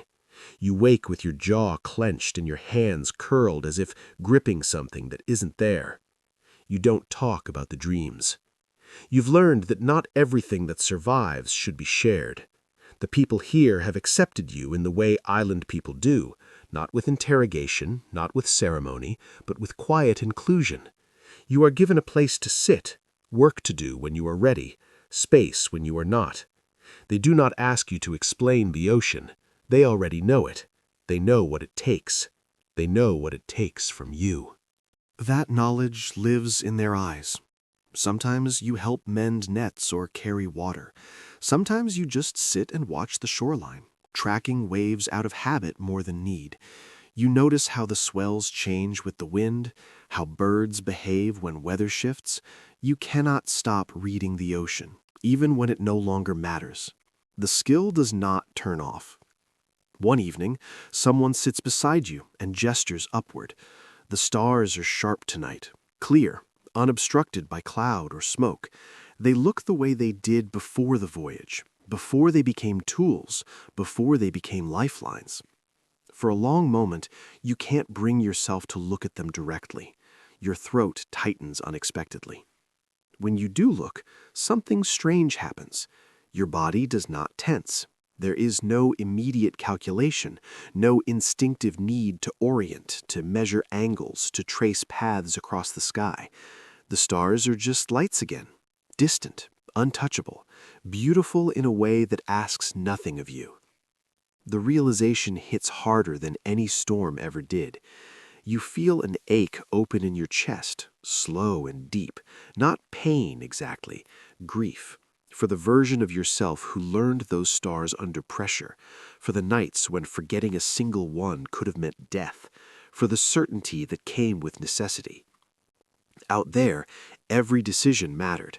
Here, decisions stretch open-ended and forgiving, and that terrifies you. Time moves differently now. Days stack up instead of dissolving. You measure progress in small changes. Less shaking in your hands, fewer moments of panic at dusk, longer stretches of sleep without jolting awake. Healing is not dramatic. It is quiet and frustrating and incomplete. Some things never fully return to what they were. You still flinch at sudden loud sounds. You still scan the horizon automatically when the wind changes. You still feel uneasy in deep water, even when others swim easily and laugh. You don't join them. Not yet. Maybe not ever. And yet, you are alive. That fact begins to land with weight instead of disbelief. One day, a child sits near you and points at the sky, then at the water, asking something you don't understand in words but recognize in meaning. Curiosity, wonder, the beginning of the same path that once led you into the open ocean. You hesitate. Your first instinct is fear, not for yourself, but for them. You remember hunger, hallucinations, the way the ocean strips you down until only instinct remains. You remember how close you came to choosing rest over survival. But you also remember the knowledge, the discipline, the way humans learned to cross impossible distances by paying attention instead of conquering. You remember that the ocean is not evil, it is honest. You gesture slowly, carefully. You point to the horizon, to the swell, to the stars, not with pride, not with romance, with respect. You understand now that the story you carry is not about triumph, it is about cost. As seasons pass, your body continues to adapt. Strength returns unevenly. Some days you feel almost normal. Other days, exhaustion drops onto you without warning, heavy and inexplicable. You learn not to fight it. Fighting wastes energy. Resting is survival too. You stop measuring yourself against who you were before. That person did not survive what you did. At night, when the village quiets and the ocean breathes in the distance, you sometimes sit alone and let the memories come. You do not push them away anymore. You let the storm exist, the hunger, the voices, the faces in the water. You acknowledge them, then let them pass. They lose power when you stop running from them. You realize, slowly, that the ocean did not just try to kill you. It taught you something brutally and permanently true, that control is always temporary, that endurance has limits, and that survival is rarely clean or heroic. It is stubborn, messy, quiet. It is choosing again and again to stay. One night, much later, you dream of the voyage one last time. In the dream, the canoe rises and falls beneath you, but there is no fear. The stars are overhead, fixed and calm. You know exactly where you are. You are not lost. You are not desperate. You are simply moving. When you wake, your heart is steady. The dream does not return. You are not the same person who left the beach under the stars. That version of you exists only in memory now, scattered across miles of water and moments of suffering. What remains is quieter, heavier, more careful. You carry the ocean inside you. You carry the stars, too, but no longer as a map. They are reminders now of how small you are, of how far humans can go without instruments, without certainty, without mercy from the world around them. You survived not because the sea was kind. You survived because you paid attention, because you endured, because even when your mind betrayed you, some deeper part refused to let go. And that knowledge, the knowledge of what it truly costs to cross an empty world guided only by memory and light, stays with you long after the scars fade. You live, not untouched, not unafraid, but grounded, at last, in the understanding that survival is not an ending. It is something you carry forward, quietly, into every night beneath the stars.